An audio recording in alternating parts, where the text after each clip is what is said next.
report on this. Get to chitting and getting to chatting. This is the shit that people won't be able to hear unless they watch it on YouTube. And it's because we're 10 minutes late because of Aaron. Yeah. Oh, blame the black guy. Here we go. Yeah. You had to get that lasagna. Yeah, yo. He had to eat lasagna and light his bowl, and now people missed out on all this glorious pre-talk. No, this is the pre-talk. This is the pre-talk before the pre-talk, even though it's not a pre-talk. But that lasagna was amazing. That movie Elves that me and James did the other night. Last night? Yeah. How was that? It was garbage. Elves. Yeah. It's a horror movie. It's shit. Yeah. The cover throws you way off. Like you think just by looking at the cover, you're like, yo, this movie's gonna be cool. The cover just like every other bad movie. The cover had nothing to do with it. At all. It was so bad. No thanks killing. No. Damn elves. No, few movies are. Thanksgiving, the cover went with it. If you did not like Thanksgiving, gobble gobble, motherfucker. Gobble gobble, motherfucker. I love Thanksgiving, and I hated this movie. That was one of the roughest hours of my life. Oh, you missed that. Aaron had his Christmas hat on. I had my wife's little elf hat. We're rocking out holiday spirit, man. Yeah. We should probably do a holiday movie for one of these episodes. Yeah. We did Batman Returns. It's a Christmas movie. I said Die Hard, but you know. Die Hard, yeah. Die Hard's a fucking Christmas movie. But we gotta like not only do we have to talk about this movie, but we gotta talk about Batman and Robin. But I mean, I already have the notes for Die Hard. He's like, I'm prepared. This is what I live for. Die Hard. Yo, I watch it. I like Die Hard. Don't get me wrong. Yeah, I love Die Hard. It's a great movie. Great movie. So, gentlemen, we're rolling, right? Oh yeah, we're rolling. We're live, man. How is everybody doing? How's the night going or evening? I don't know what time it is everywhere. Living the life. Three of us are in the east. As a matter of fact, three of us are in the same city. Yeah. I'm like, and then there's this other guy. I'm like 2 blocks away from Chris. It's true. Never knew that until recently. Yeah. We got to talk about this movie, Batman Forever. Forever?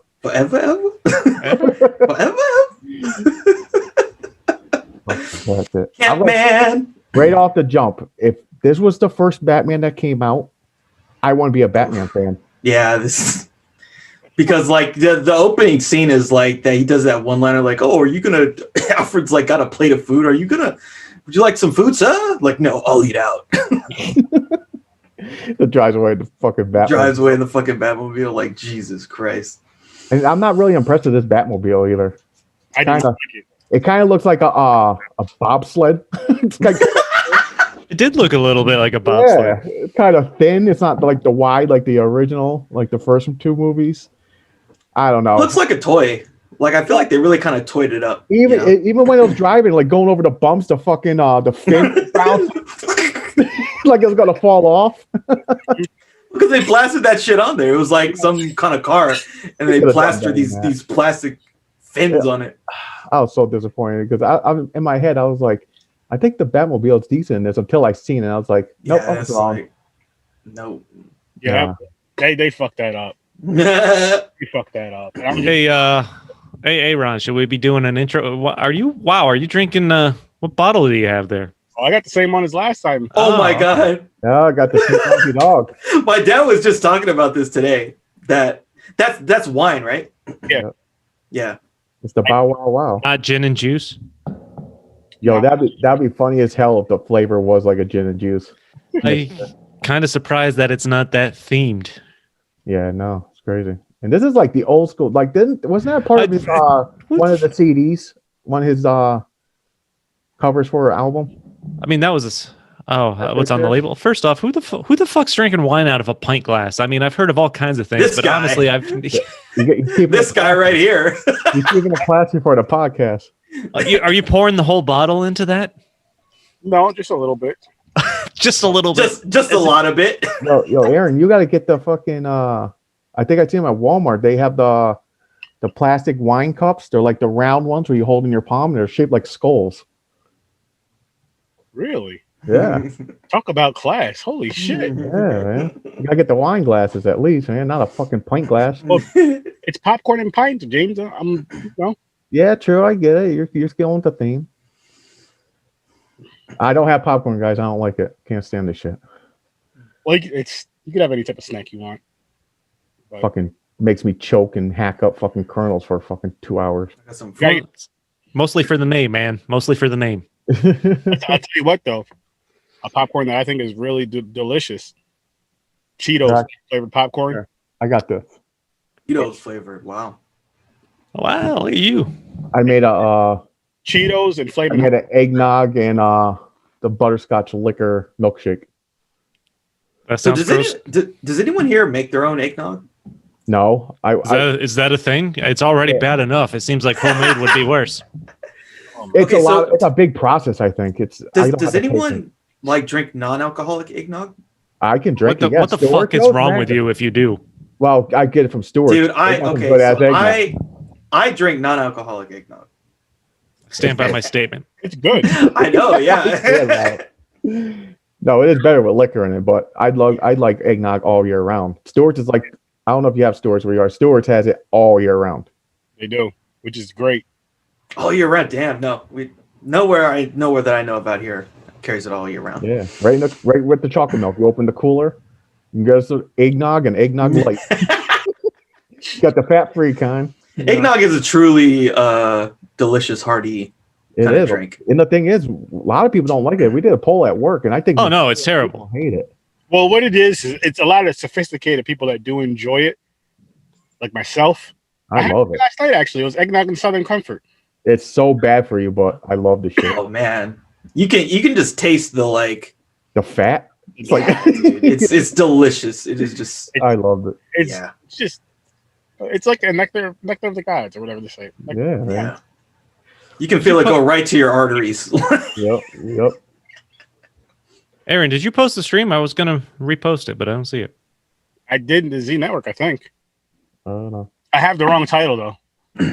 Wrong title. Yeah, I have Elves as the title from last night. Oh man. Jesus. I thought He shows up late. He gets the name wrong. He doesn't even know what we're talking about. Oh, there it is. Yeah, Elves 2018. He's drinking wine out of a pint glass. listen, Uh-huh. a class glass. Thank you out. You got to repost that with the right name, man. You got it posted, but it shows the video of us from last night with the hats. Is that what you're talking about? No, you're looking at the wrong one. Oh, No, I'm looking at it right now. it's the same one, right? All four of us. Name. Yeah. Oh, I don't know, man. All right. So what am I doing? An intro. Oh, we don't really have an intro.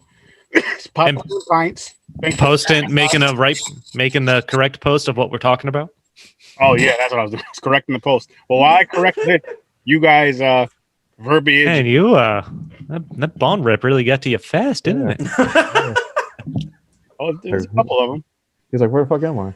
Where do we start? He's full of lasagna, wine, and a bond rip, so he might as well be asleep. Yeah, it's almost. Oh, I'm wide awake. Oh, So how's everyone doing?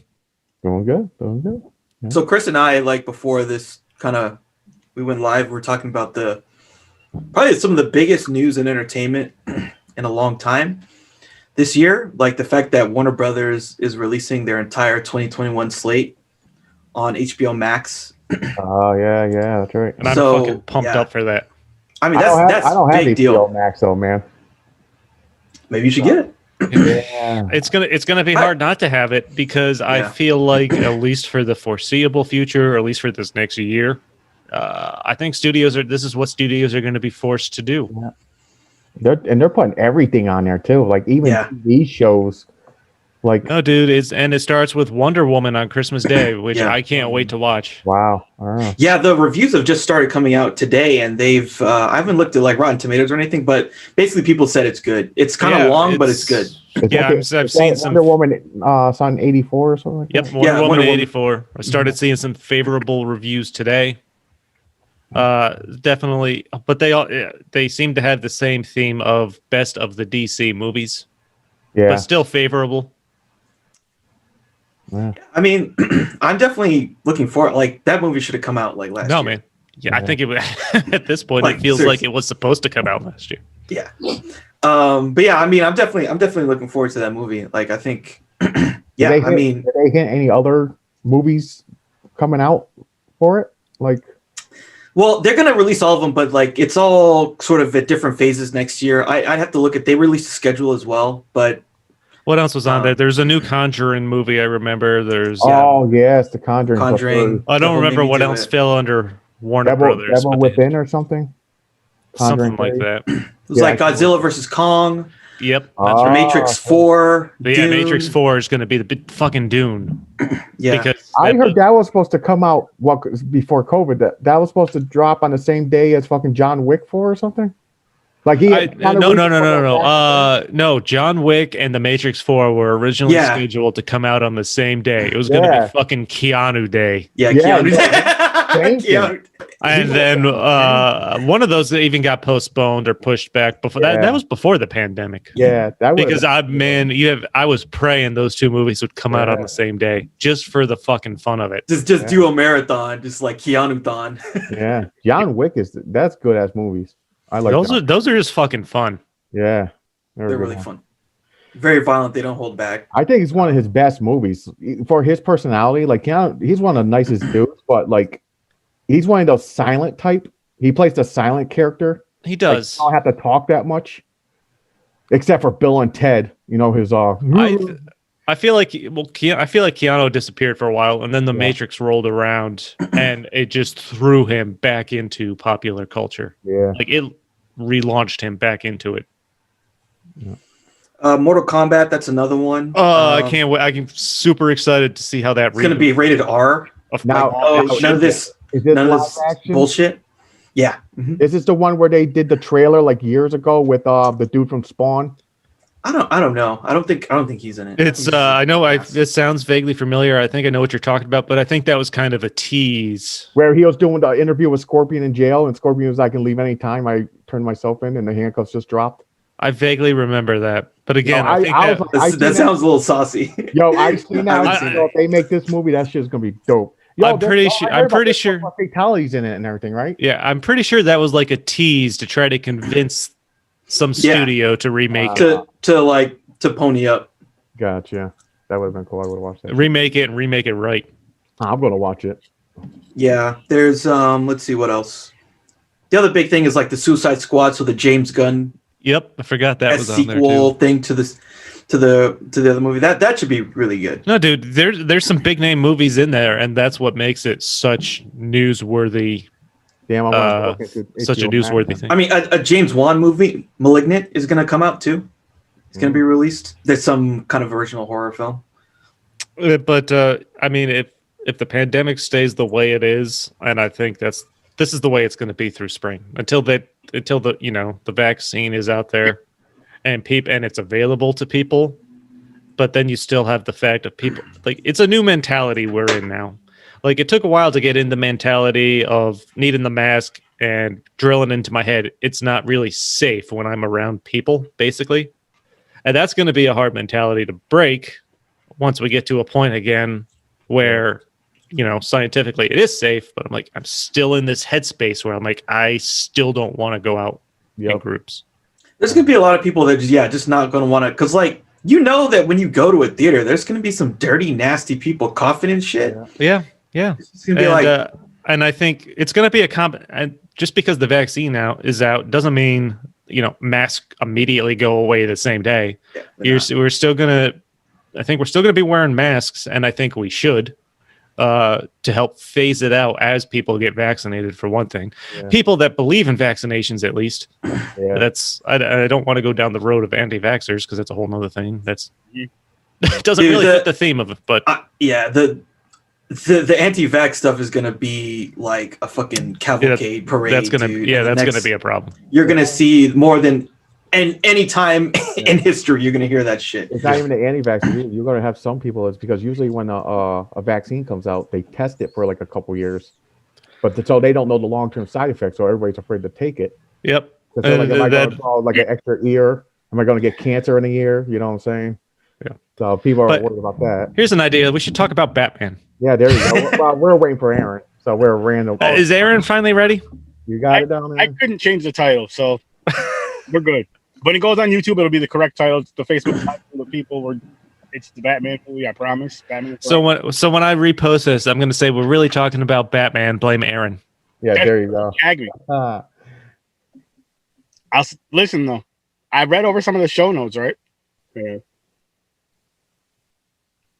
oh, I just did too. I know. I didn't even know. You didn't even tell me you sent them. I thought it was the link. Jesus Christ, man. I thought it was the link, right? I was like, oh, I'm here because I got out at 8:45. So I messaged Aaron. I was like, yo, I'm ready whenever you are. So I clicked in it and I was going to click on the link. And it said Batman Forever document. I'm like, the hell is this? I opened up its notes. I was like, motherfucker. I was like, what the hell were these here? I'm totally funny. So I scanned them. You know, got some information. Yeah, I mean, there were some interesting tidbits in there. Yeah. Like I didn't know. I thought Tim Burton completely left. He just Yeah, he's labeled as a producer, and he was involved in choosing Joel Schumacher to be the director. Oh, okay. he regrets that decision. Because I thought he completely left that part. Like Yeah, so did I. I didn't think he was involved at all, but he did have a little handprint when they were first, getting it going and everything. He screwed us from the Sam Raimi Batman movies. Ah, that too. Yeah, Sam Raimi was an original director that was considered for this. Yeah. Who was the other one? Raimi or the other one was a good choice too. It wasn't a name I recognized, actually. Sam Raimi or John McTiernan? He's the guy who did Die Hard. Oh, really? Yeah. Okay, so that could have been good. Yeah. I mean, McTiernan doing that would have been some real ballsy, like Batman. That I would have really liked that. Well, I guess, I read over the notes. The part 2 Returns was too dark, so McDonald's pulled the toys and shit. So that's why they. I think whoever they brought on, the studio was going to do what they wanted to do and needed a director that was willing to compromise and go along with that, because the studio was out to make money, and you could. I think you can tell that. I mean, just look at the cast alone; they went big names on this one.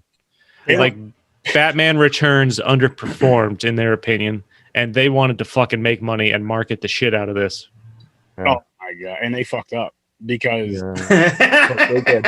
Well, the mixed reviews, like a lot of people said it was like good. Like they were like, were they parents? Jim Carrey's character and shit was good and everything. And I'm like, No, but I mean, yeah, it had mixed reviews, and I think most of the positive ones actually went to Tommy Lee Jones and Jim Carrey in their portrayals. Like, I mean, you can tell as soon as this movie starts, it's an entirely different tone. Yeah.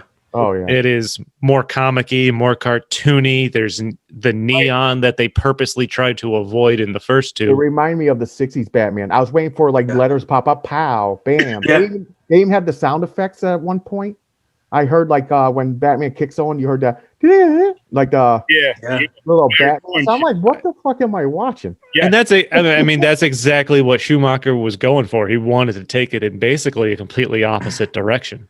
I mean, the end of this movie is ridiculous. Like Robin literally says "Holy moly, Batman" or some shit like that. He's going up there. Those are the worst lines. That whole metal Batman. He's like, what? He's like, there's holes in the metal Batman. Yeah, dude. And then, so this is my favorite line of the movie. So like Jim Carrey's going crazy at the end of this movie, like, "Oh, I'm a god," and he says like, "Oh, was that over the top? I can never tell." And it's just like, wow. At least they kind of knew what they were doing because they made him say that, right? They made him say that line. Oh yeah, they played up the overacting when it came to the villains. Yep.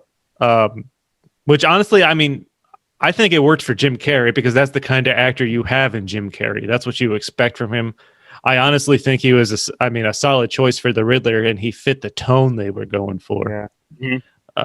Robin Williams at one point was in discussions for that role, but ended up turning it down or something was sour. He was holding a grudge from being used to get Jack Nicholson to play Joker or something like that from Batman Returns, which we briefly mentioned on the last episode.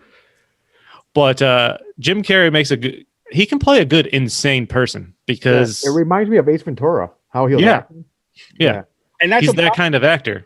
Because I feel like Jim Carrey can play like the serious, sinister, still kind of have his mannerisms, like his body movement, but like the serious, sinister type of thing, like how I feel the Riddler character really is. Like I feel like he was like the Riddler. He was like the Joker and the Riddler disguised for this movie, but like the sillier Joker, and not like the sinister. Because every Joker is real sinister and deadly. Some are sillier than others. I felt like he was like the silly without the kill. And just telling riddles and wearing a fucking green suit, bright green suit. Well, that's how it is in the onesie, like that. the tight onesie. And they had like He had a pop figure bobblehead of the Riddler. So, it's like they're bringing Riddler toys, and he had the fucking what's that? The wish thing. The Riddler. He's like, yes, you're right. It's like one of those ask a question and it's yes or no. The Riddler in the box. Oh yeah. So I'm like, what is going on here? This is like a spoof. It is like a spoof. They're like making fun of that, man. Bats on a train. Yeah, that's how that fucking movie felt, like a fucking spoof. And honestly, I didn't like the makeup for Tommy Lee Jones, Two-Face. Oh, I mean, that was definitely it looked like a melted crayon. Like you know how a crayon like it melts? It just. But I mean, again, that was the kind of they knew what they were making. They wanted to go. For some reason, they wanted that campier garbage look to it because it made it more marketable. And you touched on it, and we talked about it before the podcast started. I mean, Batman Returns was considered too dark at the time. Yeah. As you mentioned, like you said, McDonald's pulled their sponsorship or stopped putting the toys. Yeah, they took the toys in their Happy Meals because they thought it was too dark for children. So the studio takes that feedback and tries to make something so much more marketable and brighter, at least. They want to sell them toys. I mean, to their credit, they made somewhere like over $300 million. I mean, they made their money. Oh, yeah, they definitely made their money. Like I said before, as I touched on it, if this was the original Batman that first came out in 89, I don't think at this point in time I would have became a Batman fan. That movie made me a Batman fan because I wasn't into comics. I fell in love with that movie, and Batman was like my favorite superhero growing up. And if this was the original Batman, I would have said, "What the fuck is this shit?" I probably would have been a big Superman fan. Yeah, Superman. It's a product of its times. And a quick note, Aaron, what were you drinking again? We should take a quick run through this. I'll let you go. I'll be classy and let you go first this time, Chris. I'm drinking some Troy Division IPA from Rare Form Brewing in Troy, New York. It's quite delicious. Obviously, a play on Joy Division in their iconic album title, with their symbol there and a picture of the Troy Bridge in the background. I highly recommend if you're in the area. Oh. Before I do that, KC, I got his name right, guys, said, "What about Bat and Robin nipples?" We'll get to that in this. We'll get to that. Oh, don't worry. We'll get to it. But as you guys know, Sir Sturdy the Fancy, they call me. I'm drinking this 99 Crimes. I don't know how to say that shit fancy at all. But Cali Red again, Snoop. Yo, this shit is good. It's not real bitter like a red wine is, and it's not too sweet. It's like right in the middle, perfect, nice and smooth. It makes you want to bow, wow. Gotta love it. Not a sponsor though, but it can be. I'll let your boy Snoop. Yeah, it can be. We got to get this to Snoop. Yeah, get it to Snoop. I have a mystery drink. There you go. Maybe a mystery liqueur. Let's put it that way. There you go. Before the podcast, I made myself an eggnog milkshake with some of this. I can't pronounce this. I'm going to Google this. Butterscotch. I believe it's referred to as garbage. The Cooper butterscotch schnapps, and that shit was good. Delicious. Yeah. So, Chris, you don't like butterscotch? I mean, just eggnog. Oh, sorry. Yeah. And I, like I said, I recorded a podcast of my own before this Stories from a Bar, so I'm 5 beers deep and ripped and feeling good. Nice. So- Speaking of Snoop Dogg, did anybody see any of the highlights or watch that fight with Nate Robinson get his ass knocked out Yes. by Logan Paul? Got slept. Yikes. Snoop still like be just a sports announcer just all across the board. Yeah, that was funny when he started like singing the hymnals when dude got knocked out the first time. Oh my gosh. He was hilarious. He was smoking through the whole show. And Wow. it was so awesome. Like they need to have a special channel like HBO or something or whatever. So where when sports are on, Snoop's just for certain weeks he's doing certain games and you can hear what Snoop is saying. It'd be hilarious. Yeah. That would be Takes on hilarious. it. Have him do some college, like, because he's a big Trojans fan. Have him do some Trojan games or something. Yeah. It'd be funny. So Aaron, like 250,000. Would you fight Logan Paul in 3 weeks? Nah, I'm gonna need more than that. I can't be the next Nate Robinson. So, in other words, would you take an ass beating or get knocked out for 250 grand? I'd do it. Yeah, why not? I mean, I think Nate Robinson, like his whatever training he had went out the door immediately because he just charged dude immediately every round. It's like head first into this guy. See, I don't box, but I feel like you don't want to lead head first every time you approach. Literally, like he was like this. Nah, I don't think that's a good idea. Yeah, and like he gets knocked down, and then the guy's like, "Okay, put your hands up," and he just immediately just runs right into the. That's normal for like a person first time in the ring. What crowd watching? It's like they forget everything and the lights are on them. And they just forget their whole strategy and just go. I wish somebody would figure out this fucking. I see that in UFC a lot. There's people like a hardcore trainer and they get in the ring and the coaches are telling them what to do and they're just ignoring everything they're saying. Yep. And they just charge and they get fucking night time. You gotta, because like people like the great fighters spar a lot, and that gets the jitters out of you, because then you can actually like, not freak out. Sometimes it does because you just know it's sparring is not legit. When you're in the ring, when you know someone's trying to kill you, you just go into it like fuck. What am I gonna do here? Try to survive shit? I don't know. I would never do it. I don't think I would do that because I know I would get my ass knocked out. You guys, I'm going to tell you guys some terrible news. I'm glad it didn't happen, but what could have been? Nicolas Cage could have been in this movie. Oh, I've seen that. Yep, you're That's right. who? He was going to play Two-Face, I think. Yes. Yeah, they had a whole backup plan. They had like a list of actors. Yeah, they had the Nicolas Cage was on the list. I seen it too, Aaron. Oh yeah, that was concerning.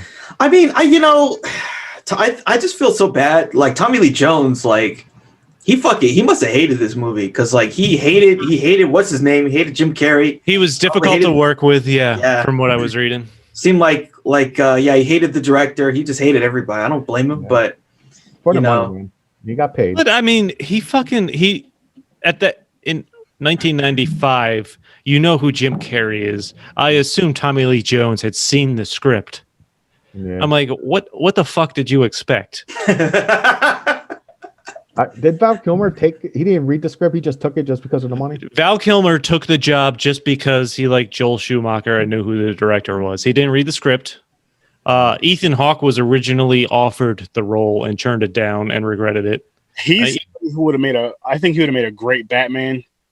I didn't like Val Kilmer as Batman. Unpopular opinion, I thought he did pretty good. I thought I don't know. It just threw me off a little bit. I'm like, I mean, I thought he did solidly as Bruce Wayne. I thought his Batman voice was pretty good. I mean, it wasn't overdone. Yeah, it was overdone. I give him on that. But he's still not the worst one. No. I think George Clooney sucks. Yeah. I think it was good too. I think he really liked the psychology of the character. I think he got it. There was something kind of, very dark and brooding without being too foreboding that he really nailed. And I mean, there was this movie's 2 hours long, the one that got to theater and that's available. But there's apparently a Schumacher cut that was darker and has this movie took massive edits. Like they cut 50 minutes out of this. Damn. A lot of the scenes are online. Like you can see like the stuff with the bat. Like there's this whole subplot where he's sort of questioning himself, like the split personality kind of stuff, and then he has this whole flashback kind of weird sequence where it's him and literally a giant bat, and they do this weird kind of circular camera trick. Yeah, the studio cut it. But it was more darker psychological stuff that they cut out. So I haven't seen the deleted scenes, but I Yeah. did read about them. I want to see it. Some of it's interesting. Like the one thing, talking about the last two films, Keaton just felt like these films were too much about the villain, not about Batman or like the side characters. And I feel like there were definitely some good moments, especially like whatever the 3-hour, 250-minute cut is. There's definitely a lot of Batman, Bruce Wayne character development. Like that's what all these scenes are about, his past and stuff like that. They finally pay that forward in this movie. They did, Yeah. but the villains did go over the top and still steal the show, though. Way over the top, yeah. They Like, did. over the top rope. Crazy. Like, Yeah, the overacting played into their characters, and they were the highlight of the movie. I mean, Keaton was on board when they were planning this movie. He was gonna be Batman again. And then Rene Russo was originally cast as Nicole Kidman's character. Yeah. And then once Keaton eventually didn't like the script or the direction it was going in, so he didn't take it, gave up $15 million, and then they decided Rene Russo was too old once Val Kilmer signed on to pair with Val Kilmer. okay. They did too much thinking in this one, and not enough fucking. They thought way too I'm much. telling you that the John McTiernan or the Sam Raimi version of this movie would have been good. I Would agree. have been really good. But let's talk about Nicole Kidman, because she was fucking smoking hot. Yeah. Still smoking hot today. Yep. And just the scene where Batman goes to the bat signal because someone turned it on, and then she just comes out of the shadows wearing basically just lingerie. Yeah. Yep. Okay. I know. Some right? nice fan service for Yeah. This shit show. viewers at home. Yeah. Yeah. That's just. Yo, and the thing, then it reminds me of the part where she tells Batman, "Come to here. That's where I'm staying," and he Yeah. shows up, and she finally chooses like, "I want to grow up. I want Bruce," and he turned around and smiled. Smile, I don't understand that. I'm sure she would still. He could have got some as Batman. Then and would've been then double cheating. dipped. yeah, he could have done it. Just like banged her and then like have come Yeah. Bruce Wayne bang her too. Yeah, he could have done it. You know, he missed out on that. Right? do like a fight club. Yeah. Even though I don't know how that will work. Of like, do you keep the cowl on? Yeah. Just drop the pants? I don't know. You just got to leave the bat mask on. Yeah, I guess so. Jesus. And Just the keep cape. you in I there. have to keep the cape on. Oh, you got to keep the cape on. I think It's everything from the neck up stays on. And It once really reminds me of the Patrick Bateman or whatever character in was that American Psycho, where he's just banging those chicks and the whole time he's like looking in the mirror. oh yeah, He's yeah, a total psycho. yeah. just And he one- kills her with a chainsaw. Like she's running down the stairs and he like drops it and then kills her. Hilarious. that's crazy It's a one. great fucking movie.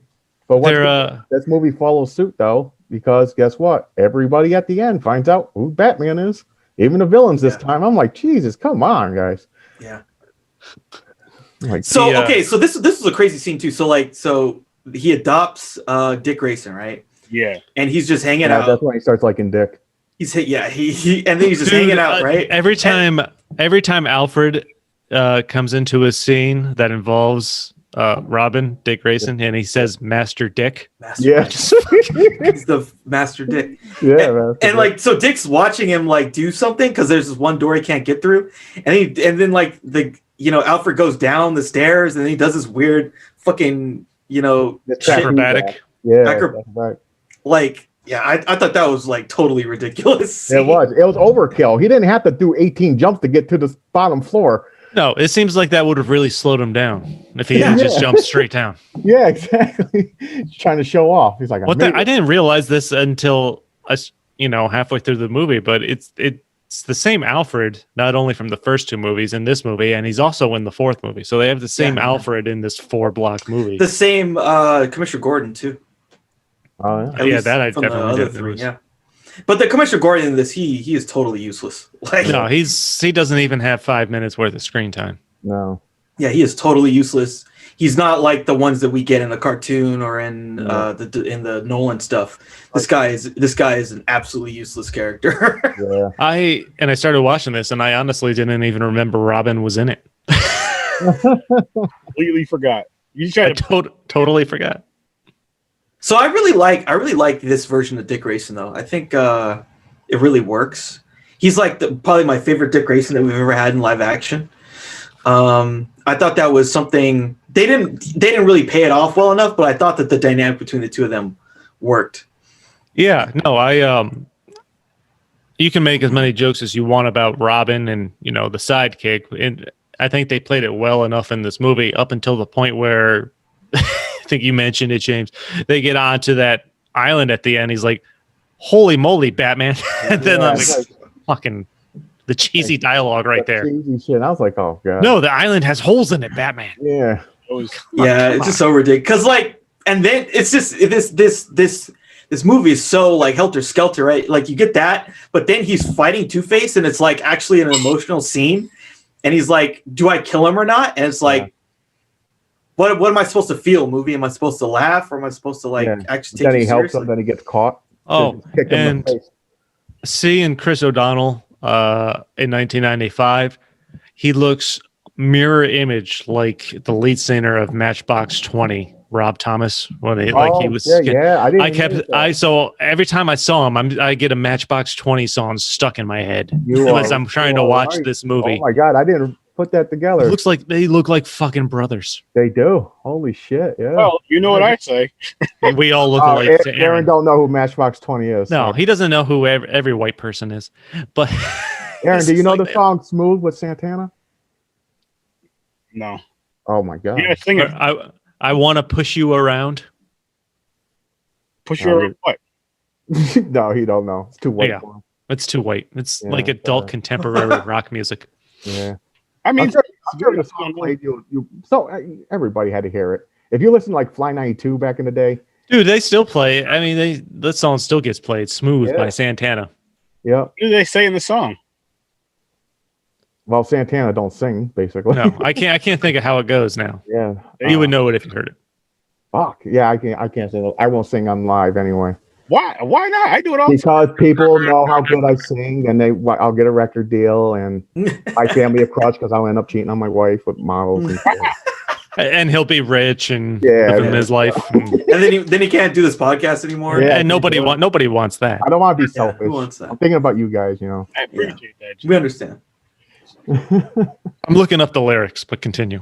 Yeah. I like this Dick Grayson. I think he was a good choice, and that's like the one thing that I like about these movies is like we basically never get the other characters in any other live action movies. We don't get Dick Grayson, we don't get Tim Drake, we don't get Damian Wayne, we get none of them. But in this one, we actually get them, and that's a cool dynamic. That's something that's always worked, is like seeing his proteges and how he kind of deals with them. And I think that's the best part of the movie is like when, he's talking to Dick about, like, hey, getting revenge is not going to fulfill you. And you're just going to create this hole. And once you've killed him, you're just going to go out there and seek vengeance. I thought that was really, really well done from a character standpoint. Yeah. I thought that was a good story point. I feel like they were torn between what the studio wanted and what the director wanted to do, and trying to put that kind of deep, intriguing storyline in there, and the studio just kind of wanted to pump out a moneymaker. I can see that. Of course, with the big names and bright lights and the money they're putting into it, they want to make money from it. But at the same time, Schumacher and the script writers are trying to fit a deep, meaning story into it. Yeah. And honestly, I'm not going to lie, I felt like I saw characteristics of Heath Ledger's Joker in the Riddler. Yeah. Okay. Yep. I thought I felt that same insanity. Yep. And there were even a couple moments where I felt like I could have seen Heath Ledger's Joker in the Dark Knight trilogy acting exactly like the Riddler was acting. Yeah. There are definitely some points like for sure, like when the Joker did that video where he killed that guy, like that was kind of like similar to this Riddler. Yeah. But yeah, it's just there was so I think there were some moments where he's like really, really good in his acting, Jim Carrey in this. He is, and I think he's an underestimated actor, or has been. He's a great actor. Yeah. Especially once you get pigeonholed for Ace Ventura and talking out your ass. Yeah. Because like he was like, when did Liar Liar come out? Oh yeah, Liar Liar. I don't know. That had to be early 2000s. No, it was the 90s. Was it late 90s? Late 90s. It was sometime in the 90s. I'm thinking it was close to this. But like he was on fire, dude. He was then Me and Myself and Irene came out or something like that. Yeah, that was good. That was fun. He had a lot. Truman Show, of course, came out. Mm-hmm. But yeah, he definitely got pigeonholed. He got pigeonholed. What was the Sunshine movie? Like the more independent one. I can't. Eternal Sunshine on the Spot was mine. That was 2004. Came out. Yeah. Yeah. But like, yeah, I mean, he was a big deal. But yeah, like when you go from like Liar Liar, Ace Ventura, and some of the other stuff he'd done in the early 90s, I think there was one. It was like Earth Girls Are Easy or some shit. That was the name. It was very funny. I didn't seen that, but I know the name. I know the name too. I might have seen it. I just can't remember. Yeah. But they were all very kind of cartoony roles, super cartoony. And so he's just like The Mask. Another one where he's literally playing a cartoon in live action. Like he was exactly that in this movie. Like it played off his earlier stuff too, from like In Living Color and everything, like Fire Marshal Bill, the character. Like how let me tell you something. I always loved Fire Marshal Bill. So it's like that's his character. It's like even if he's got to stand up, he'll throw himself on the ground. That was just his personality. It's like that over the top freaking like comic book character. So one thing. No, go ahead, Aaron.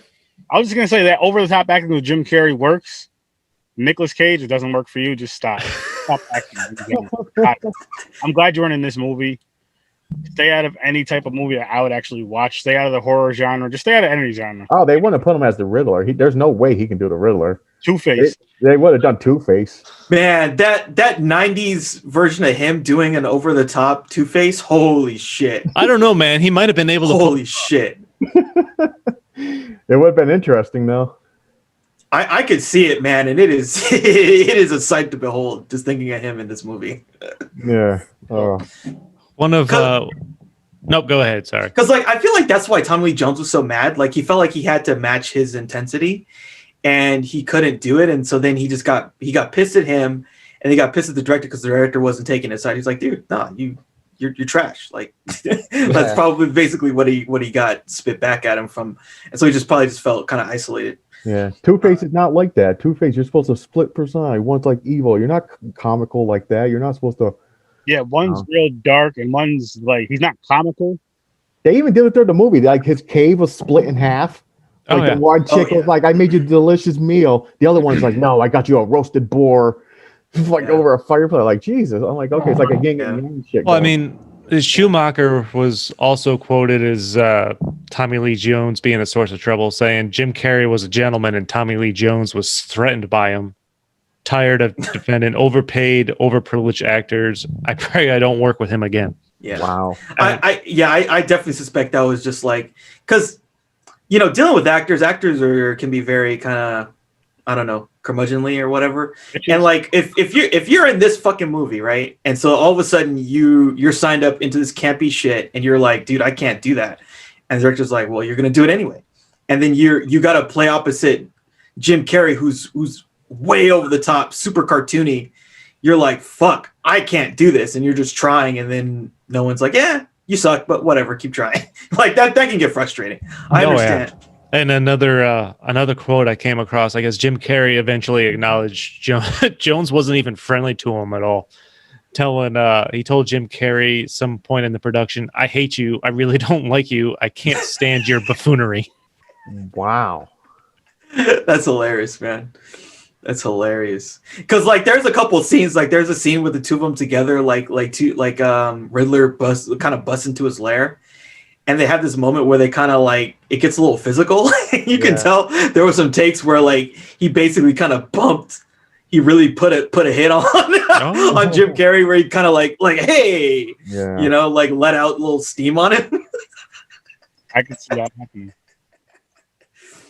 I understand the money and everything, but if you can't, if you thinking that you can't handle like the cartoony of Jim Carrey and everything, you shouldn't be in that type of movie. If you can't I mean, handle I that type feel of like you movie. got to know what you're getting into when you Yeah. see the other people that have signed on to the movie. Exactly. Yep. I think that it would make sense if you expected that it was going to be like the previous movie, which is pretty dark. You think, okay, it's going to be at least somewhat like this movie, and then you end up in, the Schumacher universe. That's very different. They are worlds apart. The Schumacher and the Burton universe. Yeah, but when you're talking about iconic characters like that, wouldn't you have some kind of expectation of what to expect from that kind of character? I mean, I suppose if you're familiar with the material, but if not, maybe. What's up, Peter Anthony? Thanks for watching. Yeah, I don't know. I'm very curious, like what the conversations were like when they talked to Schumacher about it, or if that even happened, or if they were just like, "You get paid $5 million." He's like, "Yeah." Yeah. Okay. Well, yeah, unless he was there to collect a check. But I mean, I think he was certainly. I think certainly probably after whenever those kind of quotes came out, like when he said that to Jim Carrey, yeah, at that point he was in it for a paycheck. Yeah. Like maybe the first week you're like, okay, and then when Schumacher's like, yeah, man, go bigger, and that's the only thing, the only adjustment he's giving you is like, yeah, you need to go more over the top. Then you're like, fuck, what the hell is going on? But I mean, Schumacher even said Val Kilmer was a problem, who he called childish and impossible to work with, and was being rude to pretty much everyone on set. So I'd say, I mean, it kind of sounds like there were problems all around behind the scenes. I think everyone was frustrated by what this thing turned into. Like the actual, other than Schumacher and probably the money people, like the studio people, like everyone else was like, "What the fuck?" Other than Jim Carrey, because he got to be, Jim Carrey. So, yeah, exactly. Yeah. Wild. Like, try this character out. Till this day, he's like, I had fun. Yeah, exactly. I'm like, what are you talking about? I thought it was great. And I'm curious what goes in. Obviously, the studio wants to make money. The movie needs to be successful, so they cast big names, and that's where I wonder about the cast. The people in charge of casting, just going for the big name instead of people that are actually right for roles. Mm-hmm. I can see that. Yeah, the money makers, who people want to see. So definitely, you're casting big names instead of people that could probably play the role and fit the environment better. But it's because they're trying to sell the tickets before creating the product, which yeah. But I was thinking earlier, because how you were saying how Michael Keaton turned down $15 million to do this role. I don't blame him, and I say that because if out of the first two Batman movies we got from '89 and '92, and then getting this one, it would have fucked up his legacy some. At the very least, it would have fucked it up some, if not a lot. By the way, if it was the same exact movie but him playing the role, and he may have played a better Batman, but with this movie would just, you'd have been like, fuck, man. You'd been like, why'd you do this, Keaton? Come on. If he went out like this, yeah. We'll even say he went out like the last two. This one and fucking the one that we're gonna do after. Well, the thing is, this is one of the movies where I don't blame the actors. Like, I won't sit there and like, oh, I'm not watching none of his movies. This movie was garbage. It's not him. You know what I'm saying? I'm like, this is whoever fucking made this. Like, the director and the producer, or, whoever the fucking made the script and shit. You're like, ugh. Well, I mean, this wasn't the story that was going to be told when Keaton was still into being Batman again. This is basically a completely different story. Okay. I think when Keaton was planning for it and Schumacher first talked about it, they talked about doing like the Batman Year One story. Mm-hmm. And the studio didn't want to go back to doing a kind of origin type story. Yeah. They wanted the sequel, the next in the series. Yeah. Well, and that's why this is kind of called a standalone sequel, as they've covered that before part, even though they still have flashbacks of Bruce and his parents dying. Yes, we fucking know that point already. I know everything. They go back to the well on that. So it's essentially a reboot, and that's the problem with reboots. If you're going to fucking reboot something at this point, skip those basic plot points unless you've got an incredibly unique way to tell them. I think. Yeah. And they did. Peter said he agrees. The earlier Batmans, they had big names, but the cast was like perfect with Michael, Jack, and Danny, and you could tell in throw in Pfeiffer, like just perfect. Like they're perfect for that part at that time period for that role as well. Just boom, hit the nail on the head. They set like each one of them set high marks, whether they were passed or not. They each set high marks for the roles they played in those movies, which it's tough to follow. And fuck. Yeah, they did mention Catwoman in this one. Yeah, Renee mentioned it. Like, oh, you like women with black leather or something. Yeah. Like, there's a Catwoman plug. Yeah. You're not wrong. What I mean, just casting big names isn't necessarily wrong. But I think they put too much pressure on casting a name instead of the actual person at this time, at least. I think Hollywood's gotten away, better with that, especially with TV. And as we've developing like new franchises and things like that, they're casting people, even no-name people, that are so much more better suited for the kind of acting they need to portray the role than just the name to draw attention. Yeah. I mean, they learned. It hurt them in the past quite a few. This isn't the only movie. I can't think of it off the top of my head, but this isn't the only movie where they have a great cast. And you're like, oh shit, so-and-so's going to be in it. Oh man, this is going to be amazing. Then you turn the movie on and you're just like, what the Yeah, and that's another problem is when you cast the big names, it sets an expectation. Yeah. Like, obviously, they're a big name for a reason. Yes, they're great actors and things they've done in the past, but that doesn't mean this movie's not going to be a piece of shit. Yeah. Mm-hmm. And this. Well, I feel like, in the recent years, the star is basically has died. There's only there's The Rock, Will Smith, and fucking Ryan Reynolds, and what's her name? Yeah, at this point, Ryan Reynolds can do no wrong. Yeah, no, right? Those are the only stars that exist. Everyone else is kind of, there are definitely people that are more of a draw. Yeah. But they can command the salary of a star, but how many people other than them draw an audience to a movie? No, and you're right. And now it's more about the ensemble. I mean, if there's more well-known names in that ensemble, then all the better. But if it doesn't work, you need to know as the casting people in the studio, this won't work despite, who you want it to be in it. Yeah, I mean, the thing about Batman is it's a property that transcends any names, It's going to get the best actors to be in it, but you don't really need, a named actor to be Batman. Like, Batman is the draw. That's why we're watching the movie, is the character. And that's why I will give Robert Pattinson a chance. Provided the new Batman ever comes out, I will watch it. I'll watch I don't know what to expect. It's hard to get over. It's hard to get over Twilight. Yeah, I know. But it is. But I'm trying to go with zero expectations. And that movie has the Riddler too. And just comparing the Riddlers in that movie and this movie. Boy. Dude, and that's another thing I was thinking while I watched this movie is the contrast between Tommy Lee Jones, Two-Face, and Aaron Eckhart in The Dark Knight. It's such a different fucking character. Yeah. Like, this one's cartoony, comic-y, over the top. The Dark Knight Two-Face is so much more grounded and just evil. Yeah, that's why I like the dark versions. Like real life stuff. Like, if a real villain was today, a real mental problem, that's how it'll look. It wouldn't like a fucking comic book. No, and I think that speaks more to the time that we're in. Those are the problems and this kind of society people are more familiar with now or know really exist.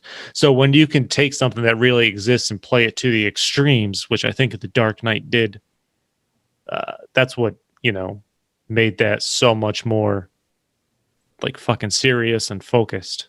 Yeah. And character driven. When back in, the mid 90s, it was big names, big budget, big action. Put asses in the seats. Yep.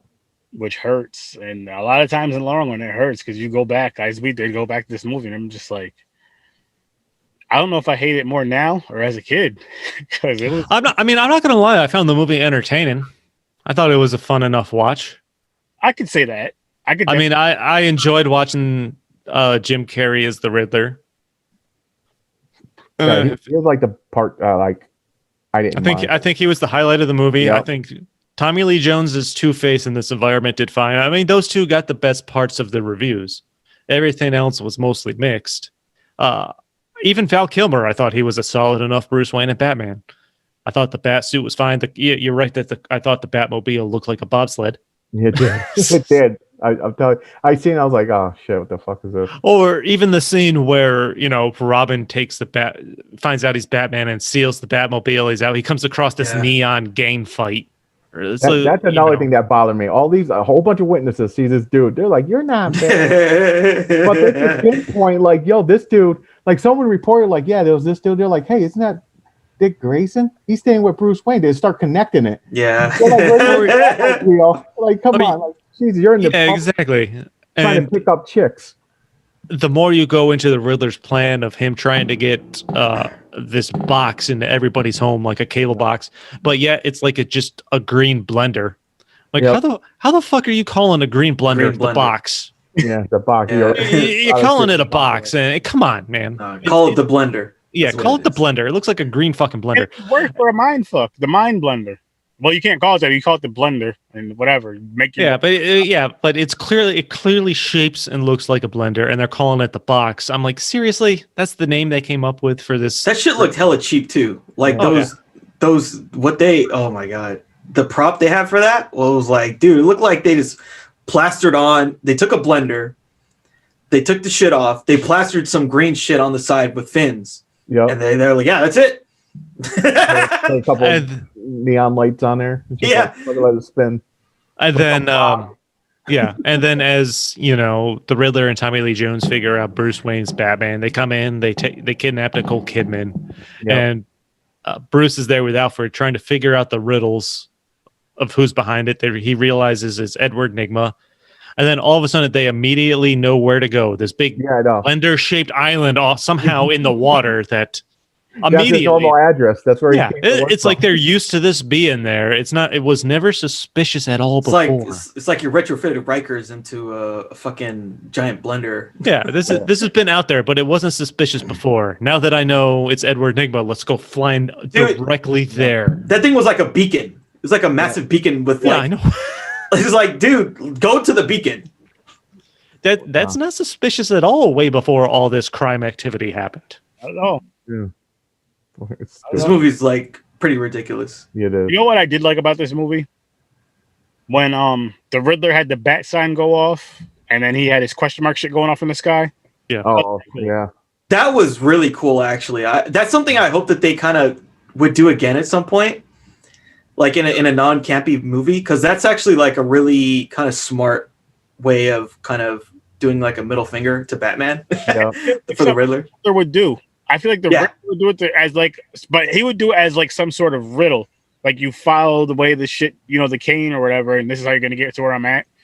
Versus like I see Joker doing it just to fuck with you, like, doing his laughing face shit, laughing. I mean, despite the campiness of this, I still think Riddler was the most psychological tormenting of the villains they've had up until this point.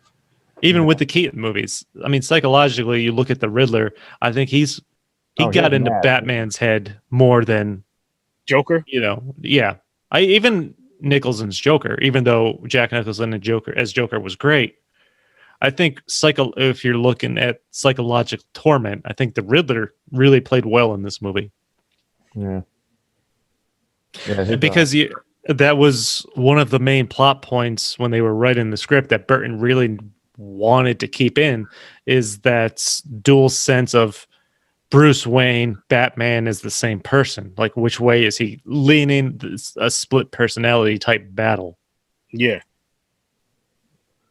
Yep. Everybody has a lot of split personalities throughout the Batmans. Batman got the split personality. Yeah. Definitely. All these characters are like all mental mind. Something's wrong with them. Fucking Two-Face, completely schizophrenic type shit. Fucking then you got maniacs, like manic shit with Joker and the Riddler. But I don't know. But the cartoon Riddler, if you go to the animated series, he's like it was like more like Aaron said. He was like more sinister. Yeah. But he did have the joke side. Like his riddles were kind of serious at a point, but also like little jokes in it. Yeah. But they did bring out like this Riddler as over the top cartoony. It's not even from the cartoon. I don't know how the comic books were, actually it reminded me almost like the 60s Batman Riddler. He was kind of a little cartoony, like silly. But it worked. I'm actually, I got to go back and rewatch that show. I didn't, when I was watching as a kid, no, I wasn't born in the 60s. I'll be back. Kid, I really enjoyed it. It was just fun. You know what I mean? Like it was just because it's what you expected for that time. Like I used to watch it. I'm not gonna lie. Yeah. It was so cheesy. Like we got to stop the bomb in the bank. Batman. Joker's in there laughing, like holding up a bank, and there's a big box in the middle of it. You know, it was so cheesy. Yeah. And but the Riddler in it, he was kind of clowny like this. So I think they pulled the Riddler from the 60s Batman a little bit. Yeah. Not like from a comic book. I think they took it from like a 60s Batman style. Honestly, out of all those Batmans, I don't think they had all the villains. I don't remember a Two-Face in the 60s. Did they have a Two-Face in the 60s Batman? I don't remember either. The main ones I remember is Joker and Penguin and Penguin and Joker and Catwoman was in a lot of the episodes. Mm-hmm. Riddler was in it. And maybe they had some smaller ones. Maybe I really don't remember. I really want to go back and watch that now, man. I haven't seen it in so long. I'm kind of curious about that. Because I don't feel like there was a lot of the villains. Yeah, it was like a lot of repeat. Majority of the episodes was Joker. Yeah. Like, oh, Joker again. And fucking holy shit stains Batman. Joker's holding up a bank, you know. Yeah, those little. Yeah, it was Riddler, Penguin. Yeah, it was mostly Riddler, Penguin, Catwoman, Joker. Yeah. And then just like some other kind of they had a Mr. Freeze, it looks like. I think they had a pharaoh too, like a mummy dude. Yeah. It was some Eggman or something, Egghead, some shit like that. Yeah, some weird characters, but nothing like they never had Two-Face. Yeah, it's just some really not campy Bane. shit. I think Bane came way after. That was like there wasn't Bane. That wasn't at that time. They want to put someone serious and murder. Breaks people's backs and shit. I'm gonna break your back, Batman. Yeah. Come here, hold on. Let me turn this knob and get some pumped up. Have Arnold Schwarzenegger in there. It's got an Austrian accent. Yeah, I'm going to break you so hard, Batman. Look it down. Down. You're such girly muscles, Batman. Pump the iron. I look forward to when we do Batman and Robin and just the constant Arnold impersonations. Yeah, Mr. Freeze. I'm trying impersonations, but I'm even gonna try it myself. Oh shit. But I mean, even before they settled on Jim Carrey, Mark Hamill was in talks to be the Riddler at one point. That would have been interesting. Yeah, that would have been good. Who, of course, voices the animated Joker. Yes. Yeah. And the current stuff, right? The best Joker ever. And he also did the voice of Chucky from the new Child's Play from 2019. Yeah. I still didn't see it. I gotta watch it. I watched 10 minutes of it. I watched the whole I really enjoyed it. I know a lot of people hated it. I really enjoyed it. And I guess Joel Schumacher, the director, even said Michael Jackson was lobbying hard for the role to be the Riddler. Fuck. How did he strike out so hard in the 90s? He tried to be in this movie. He tried to be in Phantom Menace. He didn't get any of it. Like, what the hell? I don't know. Was he just too big? He was the singer. He wasn't an actor. Just being it's not the same thing. So I don't know. Yeah. I wish he was in it now. I'm really curious how the hell that would have played out. He would have done some dance moves and shit. He would have grabbed his crotch, slid with his cane, while the moonwalk across. Him in that onesie. Yikes. Yeah. I mean, there weren't any children on the set, right? No. Yeah. There you go. That was probably been the best part of the Riddler, though. Just imagine Michael Jackson, because Jim Carrey kind of danced, but just imagine Michael dance would be a lot. Those would be the best parts. Yeah. Hey, seeing the Riddler moonwalk. Riddle me this. It'll be a scene like in Family Guy. Michael Jackson's dancing on the scene and he just jumps off stage and grabs a kid from the audience and runs. What did you guys think of Riddler's jacket? The one that was lighting up? Oh, with all the question marks? Would you wear it? Would I wear it? Yeah. For Halloween? Yeah, no. I mean, just a regular day. You're no, of course not. I won't wear that shit. Regular day. Am I the only one? It'll make sense because people will be like, what the fuck is wrong with you? Yep. They'll be questioning everything about you. All those question marks. That's cool. That's cool. I'll be wearing that shit right now if I had it. Oh yeah, right now it would be perfect to wear. I guess at one point, even Leonardo DiCaprio was even considered for Robin because he was familiar with Schumacher, which would have been really weird. That would have definitely been weird. I can't picture him being a Robin. Baby Leo. Yeah. Nah. Leo would have been like if they did Tim Drake. He would have been okay. Tim Drake, maybe. Well, he doesn't have dark hair, but yeah. Wow, that's what wigs are dying it. Yeah, dye that shit. Yeah, I'd rather them dye their hair than do those shitty ass wigs, especially that. Got your hair. Dye your shit. Yeah, I think Leo, because Leo was still kind of a baby at this point. He wouldn't. He wouldn't.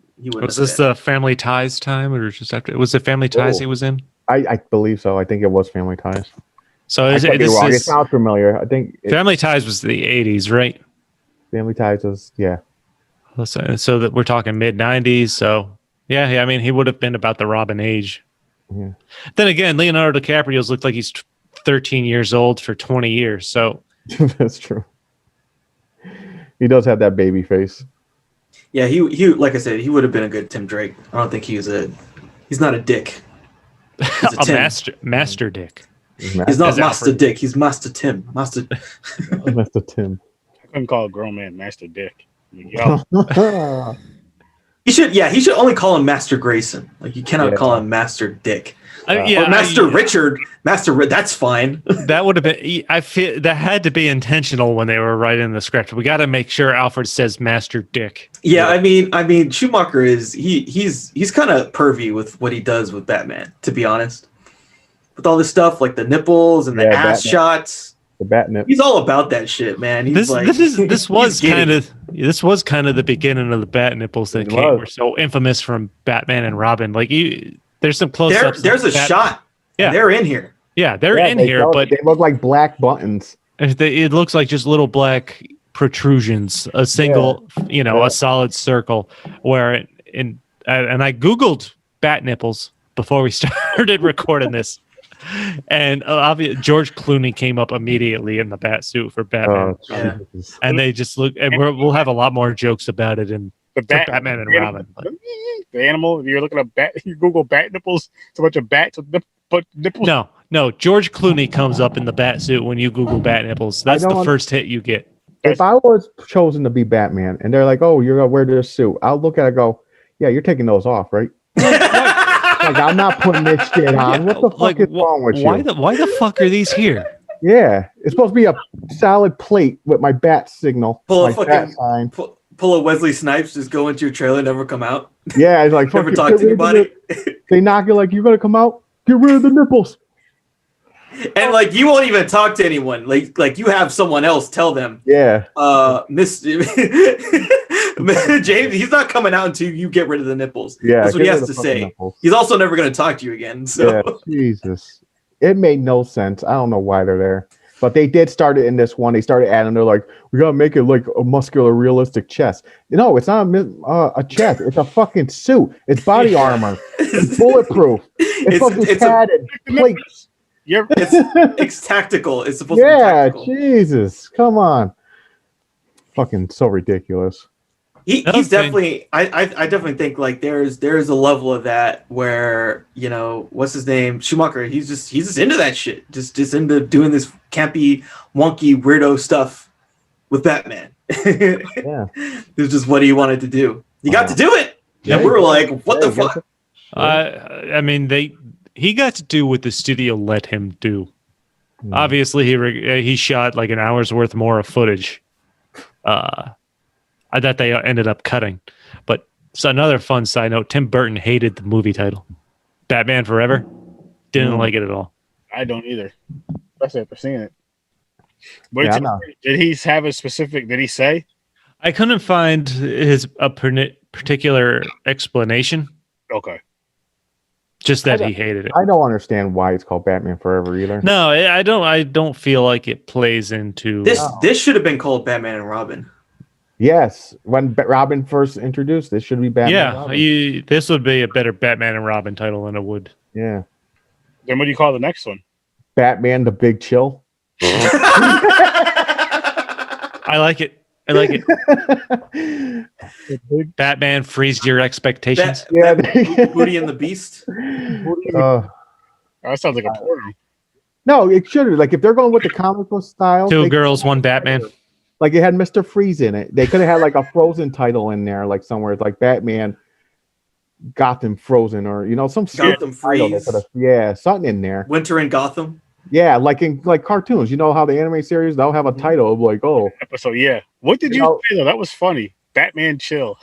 What the Batman, the fucking Big Chill or something? Batman the Big Chill. Yeah. The Big Chill. There was. Chris said there was. KC said there was even an up close shot of Batman's junk. Yeah. Oh, yeah. That's not small. I They didn't. they did a shot where it was his dick, and then he turned around and it was his ass. Like that was a shot before. That was probably a pull from '60s too, because '60s the Batman was kind of pervy, and people used to claim it was like gayish between him and Robin, like how they hold Robin around the waist and everything, like they're fucking like having sex in weird positions. The ambiguously gay duo from SNL. Yeah, exactly. Yeah, that is true. That's where they get it from. That shit was funny. That was funny. That shit was funny. But yeah, there's a bit of that. I think that's what Schumacher really connected with. Yeah. No, I mean, he's like, you gotta show his ass. Show his ass here. No, I think that was a studio call. Just like which Marvel is it? The latest Avengers movie where they had to make the line about that's America's ass when Captain America is fighting himself and he's laying on the ground or something like that. I know they did Deadpool. Deadpool had so many shots like crotch and ass and everything, but he did the fourth wall thing. He even called it out. They did that on purpose. Oh, didn't they do the second one at the beginning? It's just like it's just this title sequence of just like his ass. And him poses. But I mean, it's a title sequence. It's all just like hilarious poses. Yeah. Again, it's a different time, and that's expected from the character. Yeah. But I feel like it was the studio's idea to throw that controversial. Now, was it an ass double, or was that Val Kilmer's real ass? I mean, if you're wearing the match up with it, I don't know. You're not showing your real ass. You're showing the bat suit ass. So it doesn't really matter what your own ass looks like. So I'm sure it was probably Val Kilmer when they shot that scene. Yeah, I don't know. Could be a stunt double. Someone else's ass double. Yeah. Speaking of stunt doubles, Chris O'Donnell, who was playing Robin, his brother in the acrobatic family there was also his stunt double before, the scene where they fall to the ground and die. Oh, wow. So when Robin's doing stunts, it's his brother from that scene in the circus before. I figured I'd pull this up real quick. Oh, there it is. Woo! That fucking atrocious thing. Yeah. It's fucking, what the fuck? Why? Dude, it looks that's like a kid's toy. That's a kid's toy. That's what that is. Yeah. It looks like a large black penis with growths on the sides charging at me. There you go. Wow. It's a bobsledding Cool Runnings. Oh my gosh, it just looks terrible. Like it looks like those wheels. Look at those wheels, man. It kind of looks like it's smiling at me. You know what? It looks like something that should be in fucking Power Rangers. It looks like it's about to... Yeah, he kind of does. It's like so. It's gonna morph. Yeah. A transformer or some bullshit. The grill looks like it's smiling. Turn into a fucking Megazord. That's what this bullshit looks like. And that main fin on top, they should get rid of it. I don't know why that's there. It's like a shark fin. I don't understand why that's there. What's supposed to be one bat wing? Where's the other one? Yeah, getting rid of this would help. Yeah, get rid of that. But then, like how this is right here, sticking out. Yeah. So, it's a disaster, man. Yeah. It's unfortunate. I didn't mind the bat plane. The bat plane looked decent though. Oh yeah, that was fine. And the bat boat wasn't bad at all. But this shit. Yeah, I'm not a fan of the car. This shit looks like something the other car just shit out. it fell off. It fell off a cliff from the previous one.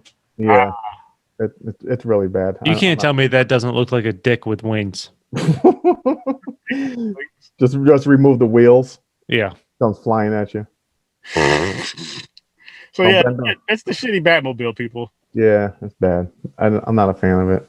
And a lot of people are like, "What are you talking about? That's dope." Like you can see like the inside is like glowing out the like the detailed the lines on the side of it. Like Those are the same people that like to put neon lights on the other side of their Honda Civic and yeah, drive down the road with the rest of it, with all stock parts and everything. yeah, with the giant fins in the back. Yeah. Yeah, this fucking fuck this movie though, man. I definitely I definitely watching this movie again. I was like, wow, this is bad. Yeah, I said the same thing. There were some parts that were bad for me. I mean, yes, there were, but I think the studio got what they wanted to get, just a money making, big budget, big name. Yeah, and it's also unlike Returns, this is not really. There's no like, yeah, you're the pussy I was looking for. There's none of that in this movie. Yeah, there wasn't. No, there was. I mean, there were some bad one-liners, but not like that. Yeah. Yeah, this is just Jim. Because look, Jim Carrey, even to this day, I mean, fucking, he was in Sonic, and he was basically doing what he did in this movie. Jim Carrey plays the same type of character in every movie he's in, just to different degrees. Yeah. Yeah, it's like, how much are we going to dial up or down the cartoonishness? Yeah, exactly. But like people like that stuff, right? It sells. Like that stuff, that comedy sells. Big time. Kelvin's asking, would Billy D. Williams be a better Two-Face in this movie? Again, that was the original plan, was to turn him into the Two-Face character. I can't see him do the comic style though. No, it would not have fit this tone of movie. I don't know what Burton's plan. If they spun off, if they kept it going like Returns, the darker, then yes, he would have been like a Two-Face. He would have been great for it. And the fact that, like you're saying, if it was Burton's movie, he did this one, he would have been a perfect Two-Face. Billy D. Williams, it would have worked wonderful. Listen, and we touched on this in Batman and Batman Returns. I mean, Harvey D. Williams was brought in specifically by Burton as Harvey Dent because when he became Two-Face, he wanted to play that black and white coin and have that reflect in the two faces. Yep. So I have no doubt that that would have been incredibly interesting to see had he gotten the chance to do that. I agree with what KC just said. This movie jumped around way too much with all the different characters, and I agree with that 100%. I'll say more so we didn't get enough character development in this movie, so you really didn't care about anybody in this movie at all. You got Dick Grayson's backstory a little bit. You got, you got bits and pieces of Batman because he was having those dreams. You didn't get, I don't remember the girl's name. You didn't get hers too much. You didn't get the Riddlers at all. Well, that's because I don't think Chase Meridian even a real character from any of the Batman stories, or is it just a made-up sexy female that Batman made up? I never heard that name ever in any Batman. But still, though, even if she didn't have a backup story, the rest of the characters could have had more of a backup story. What made the Riddler the Riddler? What made Two-Face Two-Face? Well, they kind of show how the Riddler became. But they went more into they kind of played the Riddler out, his backstory, more than Two-Face. I mean, Two-Face, they showed it, but it was like 30 seconds of him TV. In the courthouse getting acid thrown at his face. It wasn't by some mob dude. Yeah, and that was it. They said a kingpin. For a minute, I was like, wait a minute, are we in Spider-Man? It's Walton Fisk or whatever. Yeah, right. Yeah, had the same body type and everything. I was like, this big white dude. Like, I'm like, what the hell, bald and everything. I was like, yo, that's sick right there. But the Riddler, we do get, I guess, his backstory. He's just weird. He's just weird the whole time. He's just weird. I feel like they tried to flesh him out more. Yeah. Like and he works for Bruce Wayne. That's kind of the big thing about this. He got turned down. He was obsessed with Wayne. Wayne didn't like his idea, so he got revenge. He obsessed about him, and he's like, "Oh, you don't like my shit? I'll make you like it. Yeah, I'll prove you wrong." And then when he did that wave thing, it was like a big high, like he was on crack. He's like, "I want more of this shit." And that's another thing. What happened to that? Like, I thought he said it was making him smarter. He was supposed to be sucking up all the thoughts of other people. So he was like fusing it into his mind. So all the shit when he was sitting in that fucking throne and that shit was like going on his head for hours.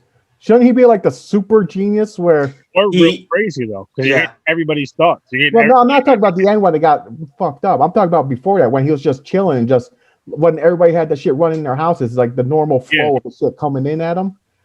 He should have been like an ultimate fucking genius going on. Well, yeah, that's why he says, I'm God. Yeah, that's like so. I'm like, it's so weird. I don't know. But then Batman outsmarts him. Batman outsmarts him. Exactly. Does So, too.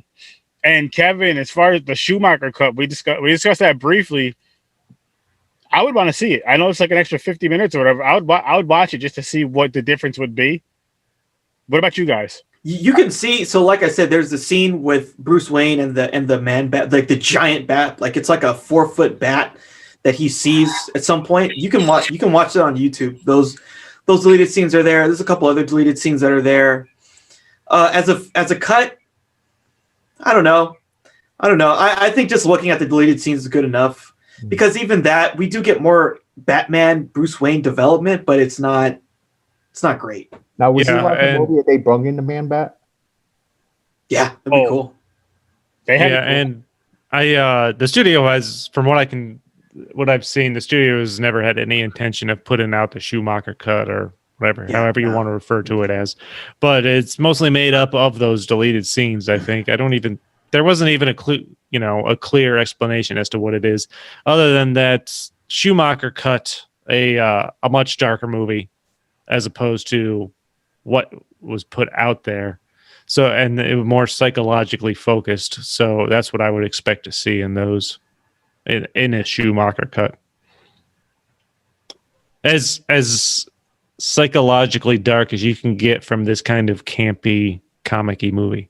The character development stuff with Batman, even the deleted stuff, it's some of the best stuff in the movie, because it's serious. It's actually a very serious tone.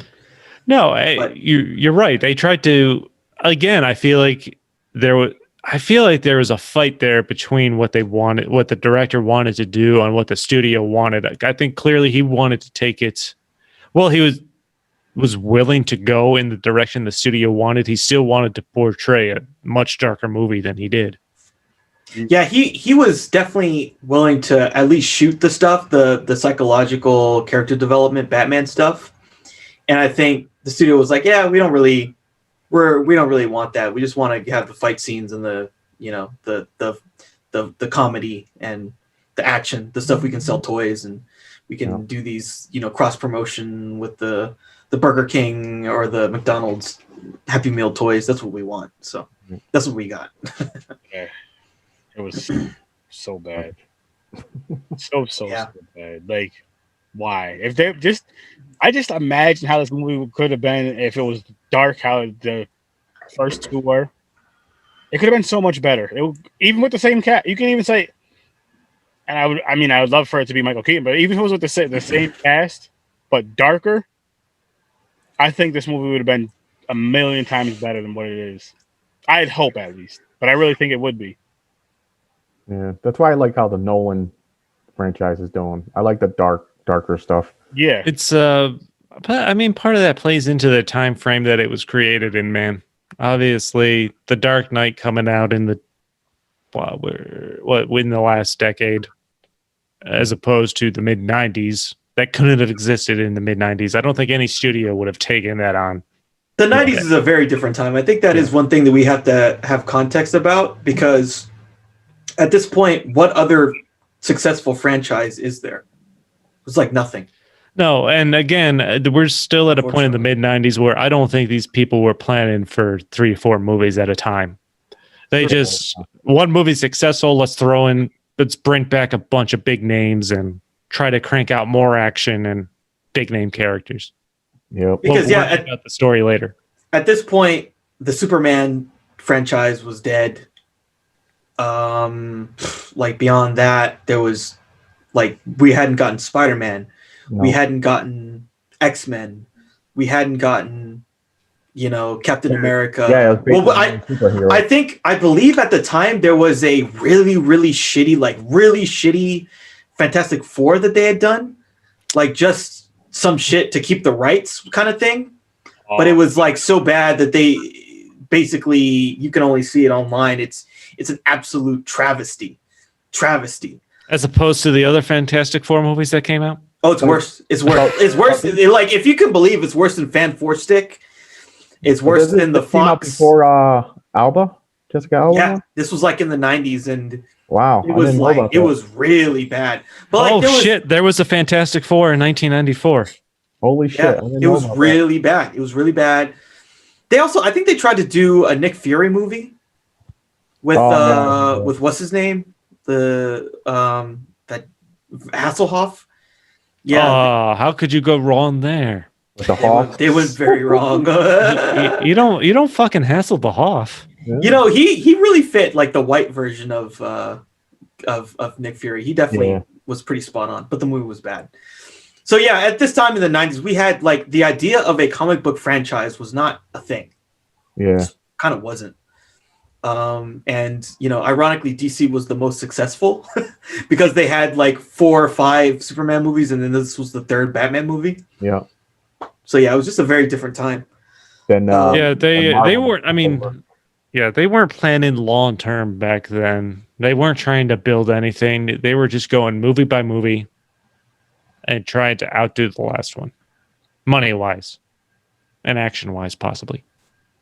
Yeah, they were probably. I bet you a lot of it has to do with just selling toys too, because Yeah. It was the money. That's where Yeah. the money's going to come from. Is That's the where the money's at. marketing, you know, the toys, the accessories, and shit like that. Yeah. Like you know, McDonald's not putting the Batman Returns toy in their Happy Meals anymore because they thought it was too dark for children. And I that sponsor was like a lot of money too, wasn't it? Wasn't it like I think I seen it somewhere. I don't know if it was in the notes or I seen it somewhere else. The McDonald's sponsorship that they pulled was a lot of money. Yeah, I don't know what it cost, but that's one of the reasons the studio eventually asked Burton or replaced Burton as the director for going into Batman They were a Forever. fucking cheeseburger. I think this is like around the Superman Lives time, like when they were trying to do that movie. Oh, okay. Like they had, so they Nick basically, Cage Superman. yeah. Yeah. So they had like moved him. They would say, okay, we'll give you a Superman movie if you move off of the Batman movie, and then you know that whole fiasco happened. Aaron's hero. Yeah, imagine if there was a Nicolas Cage Superman. No. Ugh. I'd Aaron make would Aaron just, talk like- about it as much as possible. I get chills just thinking Blow about his it. brains out. Yeah, that movie would have been interesting because they do the, I think they do the whole Doomsday arc in that. They're supposed to, at least I think.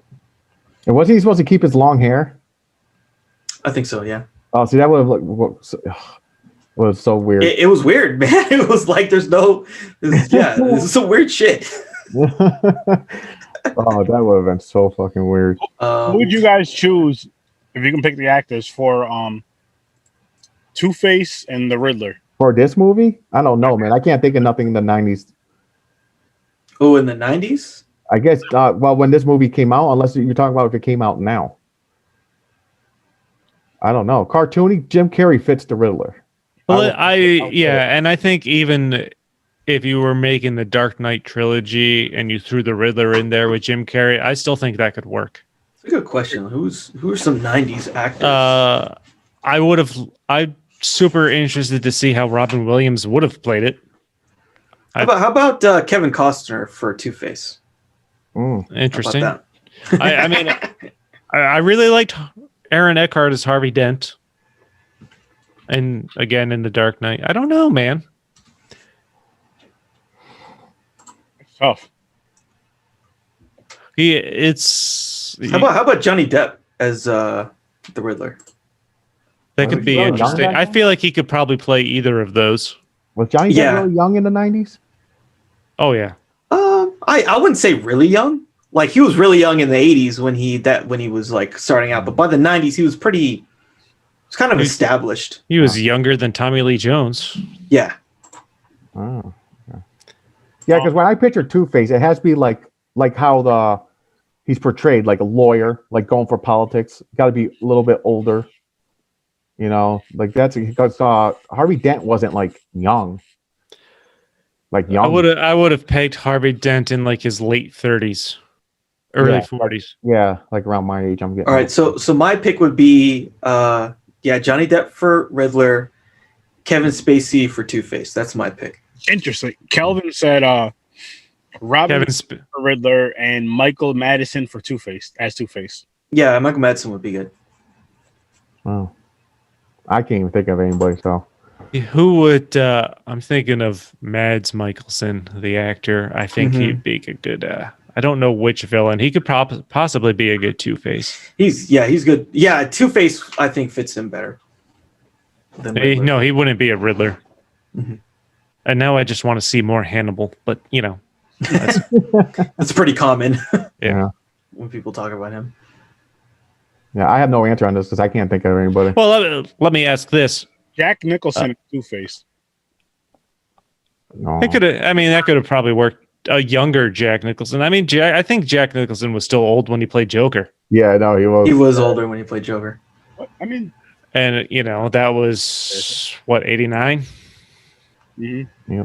Probably maybe 10 years later. Yeah.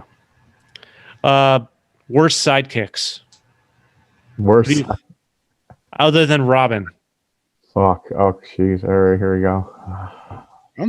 I can't even think of other sidekicks now that I asked that.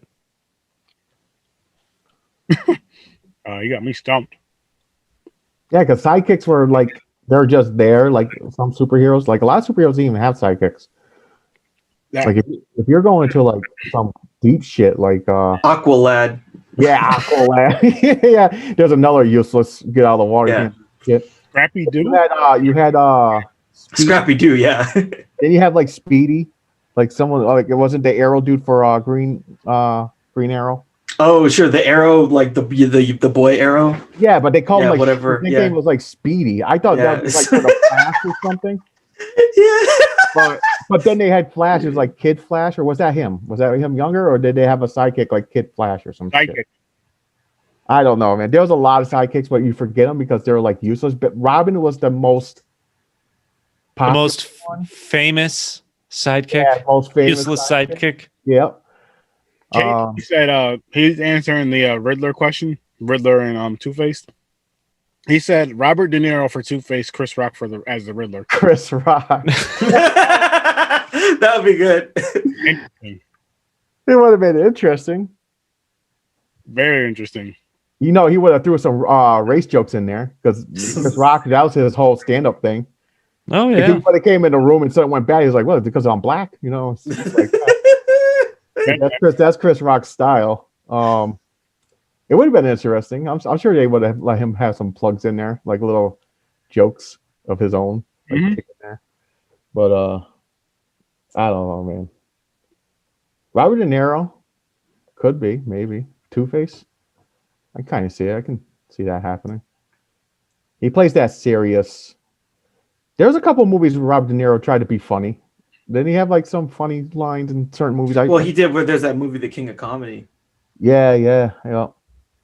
So I could see maybe this over the top shit. No, I'm shocked. Tommy Lee Jones did it.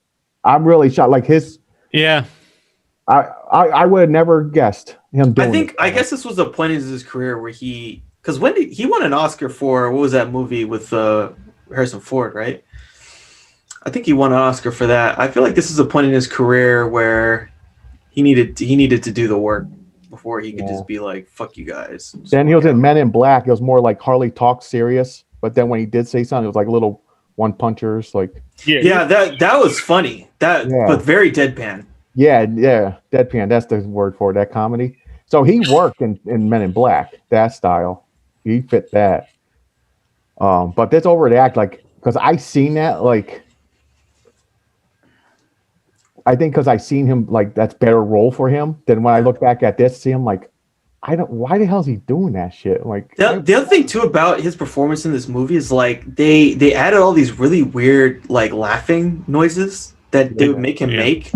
That you could tell they put it in post where he just like and he just like goes away. Or there was some bad like added dialogue that you could clearly pick out in this. And Tommy Lee Jones was reluctant to take the role from what I was reading. I guess his son had talked him into it.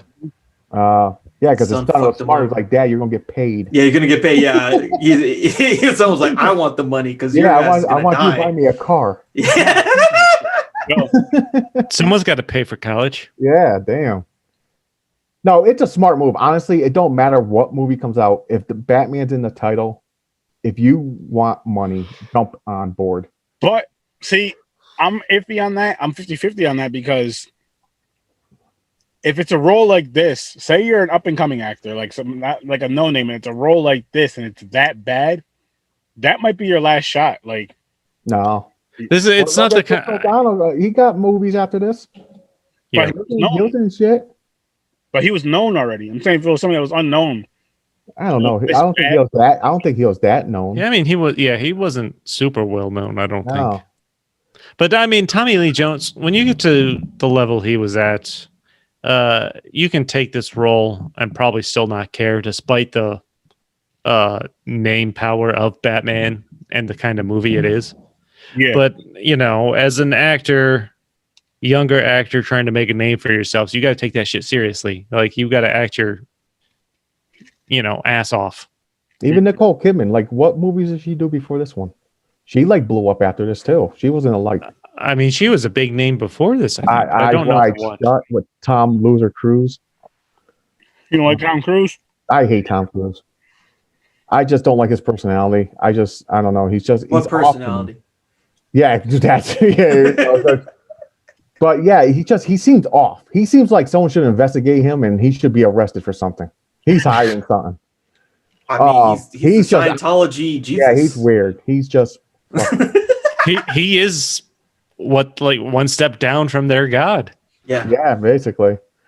But I was never a fan. Like Mission Impossible's, like it's sometimes hard for me to watch it. Just I don't like. I'm not saying he's a bad actor. Like I like Top Gun. It's just I don't like his style. I don't know. It's hard to say. A lot of people love Tom Cruise. I'm not a fan of Tom Cruise. It bothers me. He just, back of my mind, just like this motherfucker's off, and I want to know why. I'm looking up what Nicole Kidman was in prior to 1995. I can't think of anything. I know she was Days of Thunder. That's about the biggest thing. Far and Away. Yeah, see, it's like some movies I never heard of. So after that, she blew. I think she got like bigger and better movies. Oh yeah, that just blew up, especially when she got with Tom Cruise. Tom Cruise was like, "Hey, you be my wife, I'll get you some shit." Yeah, and then they were in that Stanley Kubrick movie. Fucking Eyes Wide Shut in that movie. Yeah, because a lot of this early 90s stuff and late 80s, I don't recall. Yeah, exactly. So she kind of blew up after this one. So it really won't hurt you. Days of Thunder was with Tom Cruise. Yeah, Days of Thunder was with Tom Cruise in 1990. So that's probably where she met him, and then they started dating and getting married. That was the audition. Yeah. For the initiation into Xenu. Yep. Then they were like, "You come with us, we'll get you in everything." I heard that one chick who read out how that shit works. I guess there's some things like you gotta like do some sex shit, but they take care of you. You do some fucking ritual shit, and you get like into shit. Like you'll get a movie that you don't think you'll ever get. There's like some rumors going around like that fucking thing. You sound like you want to sign up for that. The way you were explaining that, Jake. That's too fucking too weird. He wants to be the Tom Cruise. He doesn't want to be the guy, the fluffer or whatever. Yeah, I don't want to be no fluffer. I don't want to go in there where I have to like jiggle Tom Cruise's junk. That's what you want to do or don't want to do? No, I don't want to do. Oh. That's not what I heard. I know one thing. If I was like Oprah and he started jumping on my couch, I would have punched him right in the fucking. Like, are you 5? Get down from there. Get off my couch. I'm so in love. What if he fell in love with Katie Holmes? Katie Holmes, yeah. Dude, and then Katie Holmes had to go into fucking like with the FBI. Yeah. To get to get her kid out of there. Yo, I heard like all his previous relationships, he divorces them when they hit like 35. It's too old for him. Like that's why I'm saying something's wrong with him. There's something, I don't know. But he's so high up in power, they won't investigate him. Yeah, he's got all kinds of lawyers and shit from Scientology. So yeah. And Aaron, you get on Nicolas Cage a lot, man. One of these times, someone's going to say, "Yo, you got to check these videos out." He's going to get so depressed and just shut his life down because of you. All this hurtful shit. He needs to retire. I think he's still got debt. He's got to pay his debt. Yeah, man. He had some serious money problems. That's why he started cranking out 8 movies a year. That no one's watched, other than us. Yeah, right. Yeah, I know. Like, well, we'll check it out. All right. I mean, if you guys ask us to review it, we're gonna do it, just not happily. And I'm gonna talk shit through the whole fucking whole episode. That's the thing. That's the thing with celebrities, man. You have a high ride. Like you're in some movies, you're making bank. Like when he was in Con Air, and then he did the fucking Ghost Rider and shit. He's getting paid, but then you get the shit to your head, and you just fucking waste your money when you become alcoholic, gambling. Dude, he had someone like he had like some of the rarest the original Superman comics that were worth hella money, and then they got jacked. They just all got stolen. He deserves that. Yeah. I mean, there was some weird shit and things that he owned. A couple castles at one point. I mean, Aaron and I talked about this and James with the episode we did. No, James. No, James missed it. That's right. Yeah. James, but yeah, that's crazy. I don't know how celebrities do that, man. You got to think smarter. You're not going to be top of the line forever. Yeah, forever. No. That's what Johnny Depp did. Johnny Depp went crazy. He started buying islands, buying fucking boats. Like he's I want to buy the Black Pearl from the productions. Like, what the fuck are you gonna do with that? I don't know. Yeah, no, I just want it. You know, drinking pieces of wine a day. Yeah. It's one of those things where it's like you have that money, you've never had that kind of money in your life, and it's like I want to just get shit because I know I can afford it now. And you don't really think of tomorrow, so to speak, even though tomorrow can be years later. But you don't think of tomorrow where it's like, fuck, this money's gonna be gone one day because I'm spending it all up and all these other. I'm just picking any movie role, any fucking movie role, and then you look at Nicolas Cage now. I mean. People didn't like him in the beginning. Well, no, I'm lying right now. People did like him back in the day, but for the most part, people are just like, what the. Like I said, the only movie I recall that I actually liked decent was Con Air. And now he's in this. What about Face Off or The Rock, man? Yeah, Face Off, The Rock. I like Con Air better for some reason. I don't know why. His best performance by far is The Wicker Man. The Wicker Man is the best performance he's ever given. Never seen it. You never seen The Wicker Man? Oh, The Wicker Man. Y'all got to talk about The Wicker Man with him. Aaron would love that because he could just roast it the whole time and not even have to think about it. What about his actual now we got landmark stuff in the 80s, like Leaving Las Vegas, or was that even early 90s? I don't know. I don't think I can't recall them. I don't know. Leaving Las Vegas, I think I've seen it. I'm not 100% sure. But like I think Con Air might have been the first movie I ever seen. Then he started doing like crazy shit. Wasn't he like the librarian or some fucking weird National Treasure? The National Treasure. That's it. National Treasure. He was in that shit. And I was like, the fuck is going on with this? That was a paycheck movie. Then Gone in 60 Seconds was okay. Oh, I forgot about Gone in 60 yeah. Seconds. But it was a car movie. I like that one. Cars and Girls. That's what it was. Cars and Girls. And nothing. Yeah, it was like a. Angelina's in that movie too. It was like the first Fast and when Furious she was. type shit. When she was high, yeah. They stole cars. That part was cool. They stole the cars, but it wasn't him. The movie he didn't make the movie. I like the plot of the movie, but not him. But Con Air, I didn't mind his character. I'm saying. Never seen it. And if I did, don't remember it. Well, check it out. Aaron's blocked it out. I'm telling you right now, I won't watch any of his shit unless we have to do a podcast on it. All right, I'll tell you a brief what it's about. He was in the army. He was out finally. His wife, I think they got married or they're getting married.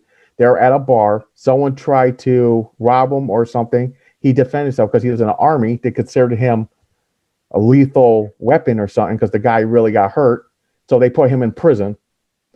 So when he gets released, he has to fly on the airplane with prisoners. But then a couple prisoners hijack the plane, and he basically has to save the day. Yeah, including John Malkovich and what's his name's in it too? Sean Connery. Chappelle's in that movie. There's a couple. No, Connery's in The Rock. That's right. Yeah. There's a couple. The dude. The one is a lot of the Adam Sandler movies, Crazy Eyes and shit. He was in Steve Buscemi. Yeah, he was in it. He played the child molester. Oh, is it Buscemi? Yeah, Buscemi. They kind of make him look like Hannibal Lecter. Yeah, they kind of did because he was a child molester. They had him like all chained up and shit. Yeah. But no, that's the only movie I recall. Like Ghost Rider, I was so excited for it. Like I didn't even think about who played it. I didn't even care, Nicholas. I was like, oh shit, they're making a Ghost Rider movie. Then it came out, and I just looked at him like, I wish your face was really on fire. Ghost Rider is legitimately one of the worst movies I've ever seen in theaters. Then they made a second one. Like, what the fuck is wrong with you? I know. Oh, you guys want to know something funny? Now, there's a movie called Blood Lake. Chris, we discussed this on the episode. I have not watched it. We discuss it on every podcast for some reason. It gets brought up when we compare it to shitty movies. Boom. It gets compared. This. No, I would watch this all day long before I watch it. Yes, but this is the Blood Lake of the Batman movies. But no, what I was getting at, dude, we haven't watched Batman and Robin yet. Yeah, no, we didn't watch Batman. It gets worse. It gets worse, Aaron. Was it real? Oh fuck. Yeah. Oh yeah. You don't remember, man? Why I'm saying that real quick is the episode me and James did last night. As angry as he got discussing Blood Lake, he was about that angry discussing that movie. I got disappointed, man. The cover threw me off. I thought it was going to be a total different movie, and that pissed me off a little bit. They tricked you. They tricked me. So that's what it got. It got me. Line and sync for you directors, whoever made the movie. You got me, you fucking bastard. And it's like this. I mean, segueing back into Batman is like this. Like, not necessarily the cover getting you, but the title of Batman. You're just like, oh shit, it's a fucking Batman movie. It has to be good. It has to be awesome. The first two that I seen were awesome. And you've seen it either in theaters or when it came on TV or, you know, when you rented it and you're just like, oh, fuck. Well, it's still Batman, but they just fucking rewound it to the fucking 60s style. Yeah. That's all they did. It's like it's a flashback. It's like, straight up. Yeah, like what's super campy, super one-linery, like these cringy outfits. Yep. Yeah. The background is like really weird and cartoony. It's not like the Burton stuff. Yeah. It just That's mainly what bothered me. Like, by the way, the CGI in this movie too, some of it's like, holy shit. It's like I remember playing video games that look like this shit. Yeah, I know, right? In the 90s. Yeah. Like there's a scene where they have this camera shot of what's supposed to be Gotham, and it is fucking god awful. The CGI. It is absolutely like out of like when did it first come out though? Was this the first movie CGI was invented? They're like, yo, let's test run this shit. I don't know, dude. You know, it looked like if everyone remembers playing Lara Croft, like on the PC. Oh yeah. Like in the 90s. Like that's what it felt like to me. I mean, they were trying. I think they were trying to push the limits of what they could. You know what it felt like to me? Power Rangers.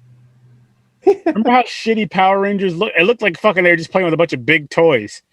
That's how a lot of this Batman movie looked for me. The buildings, especially, like when the camera's panning up to see up, and the fucking when Two-Face was in the helicopter. Oh my god, that was so bad. No, you mean with the helicopter with the steering wheel? Can we talk about that scene?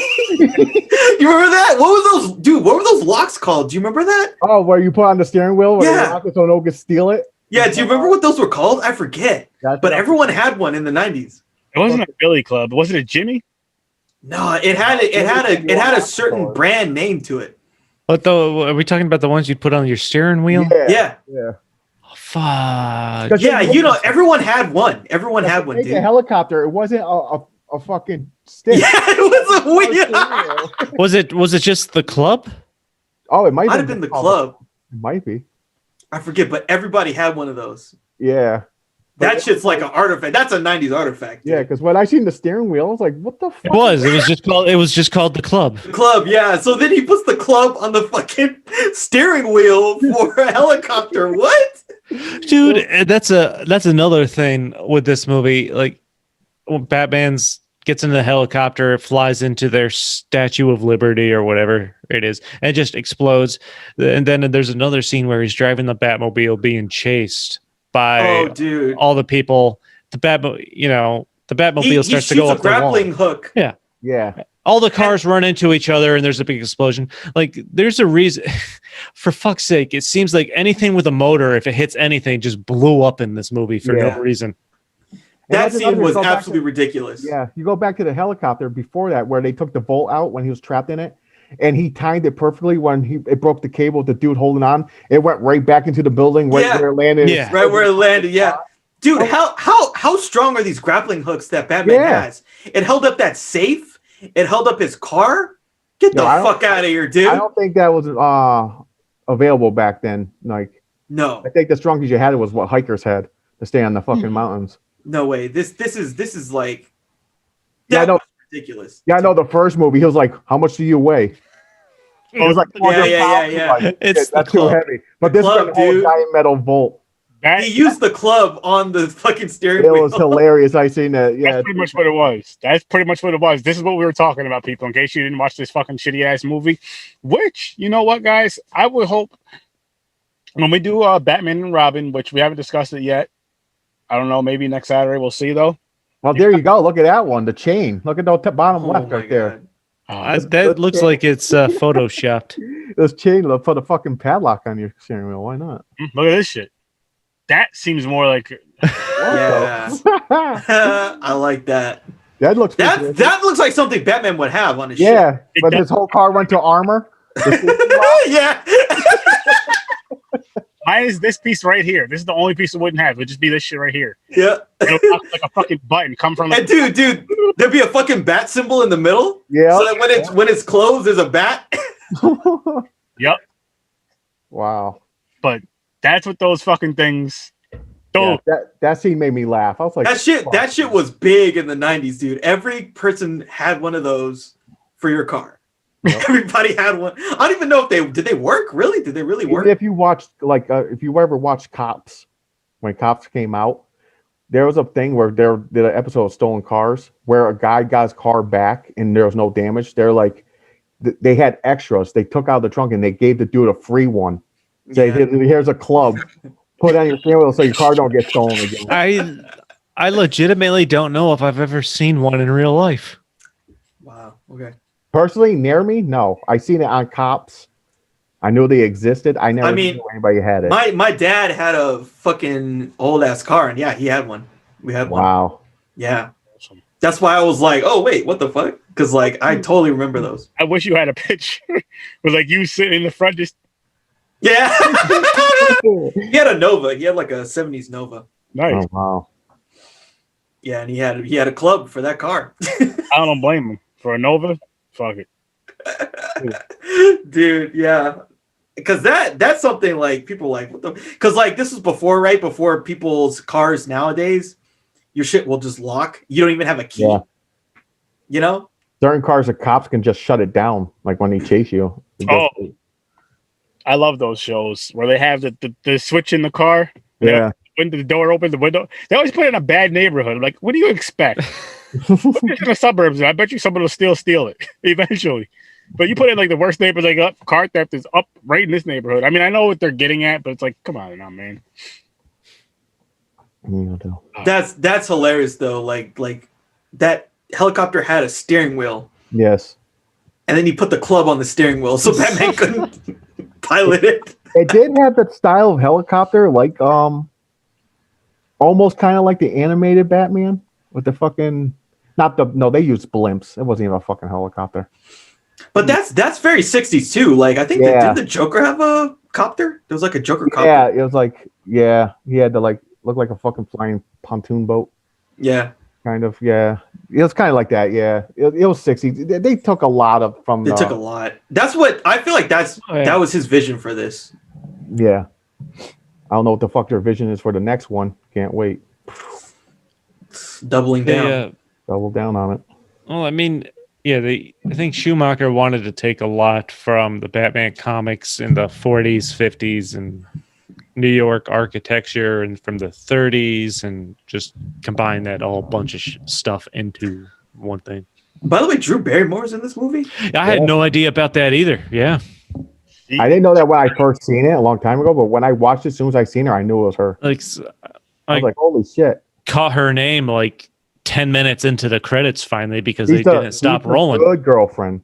The one who made the delicious meal that ended up with the Riddler.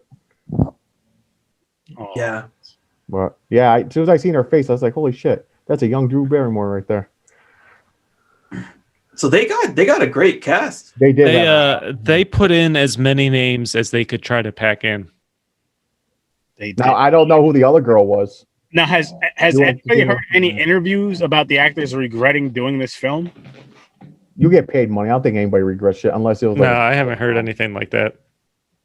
you just take it. It's experience, man. They're like, oh, how do you feel when you were in Batman Forever? Like, yo, it was a fucking job. What were you doing? Oh, fuck. Ask me a stupid question like that, man. Right. I'm sure there's roles or actors like looking back at it. I wish I didn't take that role because of whatever. Oh yeah. I mean, I'm sure there is, but I don't think that happened here. I think what they regret is doing the shit on the cheap that doesn't work out. That makes them look dumb. Yeah. Because then you didn't get paid and you did some shit. But it's like, what was the point? Like I said, with Jim Carrey's character, the Riddler, he's like, "What are you talking about? That's me every day. I'm fine." That was just his normal acting routine. Yeah, that's his that he normal was in. shit. Yeah, he's like, I thought it was great. I mean, I'm just gonna put this out there, but I can be bought, and the price isn't very high, so No, I don't. No. I wouldn't complain, but No, I wouldn't complain either. I'll talk it up like it was the best movie too. Oh, Batman! Oh, yeah, man. Yeah, you seen that shit, right? It was awesome. listen, I'm not expensive. Oh. You guys gotta go see this movie, man. It was you thought Batman Returns was good. Wait till you see this. Yeah. Fuck you, man. Hey, like I said, I mean, overall, I was just sitting there drinking, watching this, and I felt, you know what, that was fairly entertaining for what it was. Yeah, it's because if you look at it like you're watching like a live action, like it wasn't a movie. Like if you put it like it was like a Batman TV show, and it was just like 4 episodes in a row. It was like a continuation, like Two-Face and Riddler fucking episode. Yeah, exactly. And I mean, what drew me in the most was the overacting on Two-Face and Riddler's parts. Yeah. Like I said, I mean, I thought Val Kilmer at least held his own as, you know, as Bruce Wayne and Batman. I thought the bat suit was fine. Again, the car was like, what the fuck am I looking at? Yeah, Car was a disaster. But I mean, if you're just watching this, and again, you got to think of the time frame that it was made in 1995. I'm like, this was a blockbuster then. Mm-hmm. And like, well, you know what? Is it entertaining enough? Yeah, I do remember. It's just the biggest shock was just going from, you know, Batman Returns to this, because it's 2 completely different types of feel. Yep. Yeah, for sure. I mean, if you watch the Keaton movies, that's what and then you go to watch this, you're like, what the fuck am I watching?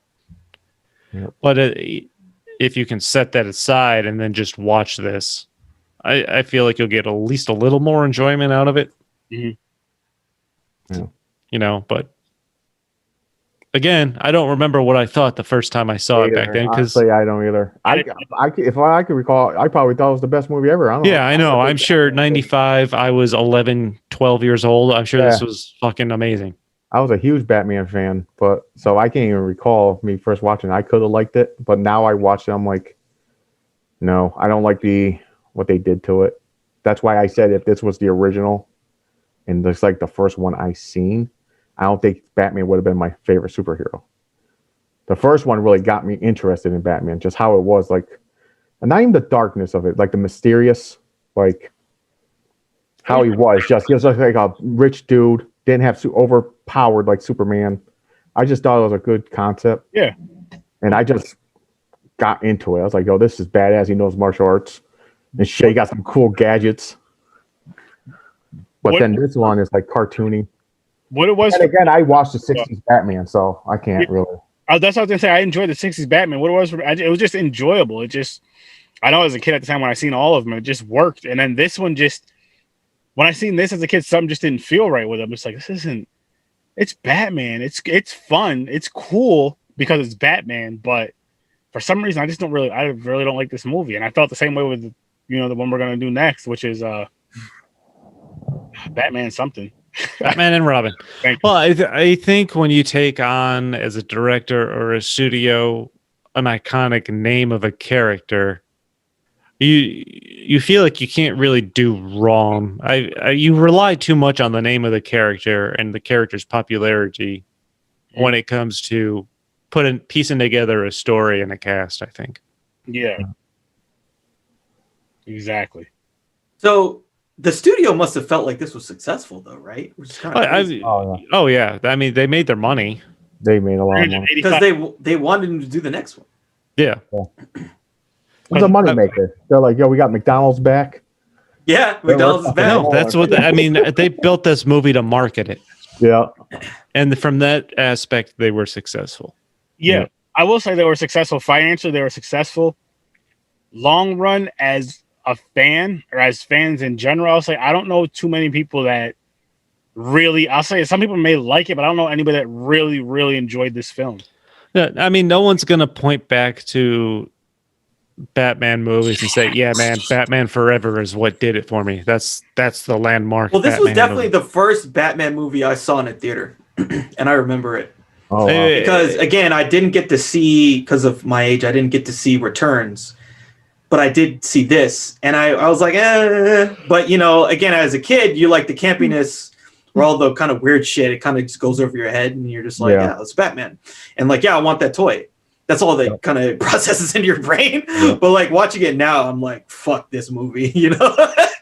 Especially in comparison to like the Nolan stuff, where it's like they hit all the things that really make the character great.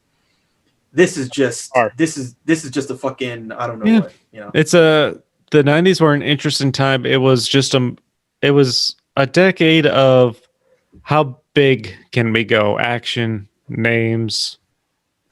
They weren't going for depth of story, psychological storylines, things like that. Like it's as opposed to now where like the new Batman trilogy, the Christopher Nolan trilogy, it's psychologically driven. It's not, yeah, you have your big name characters in it, but they're all more psychologically devastating than they are physically. I mean, I guess you could make the opposite argument for Bane. Obviously, he's out there, you know, killing everyone.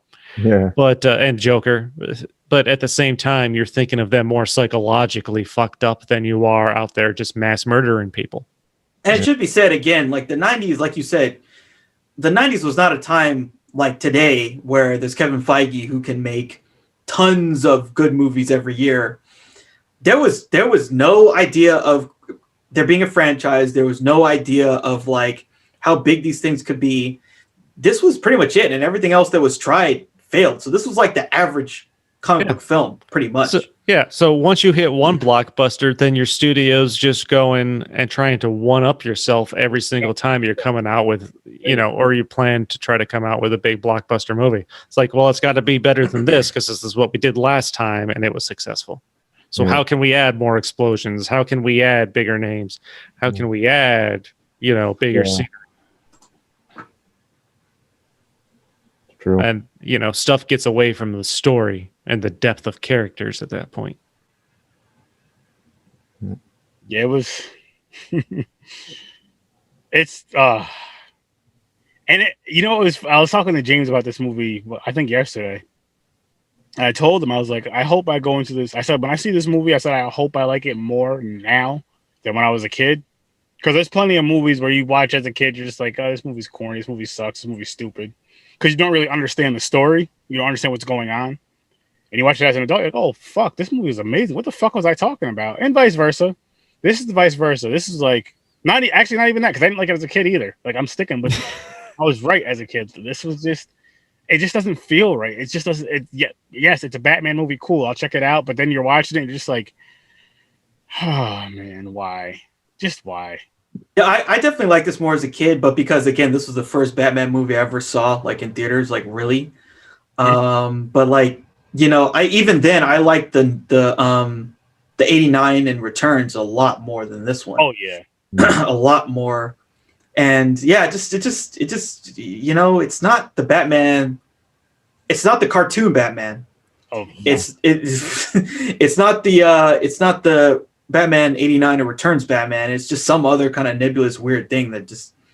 And real quick, just going on from James's point, because it kind of seemed like they were trying to do from the 60s a little bit. It's not the 60s Batman either, because the 60s Batman was amazing, especially I wasn't born then, but again, just like watching it and kind of seeing other shows from that era and movies from that era, it did an amazing job for its time. And it was cheesy though.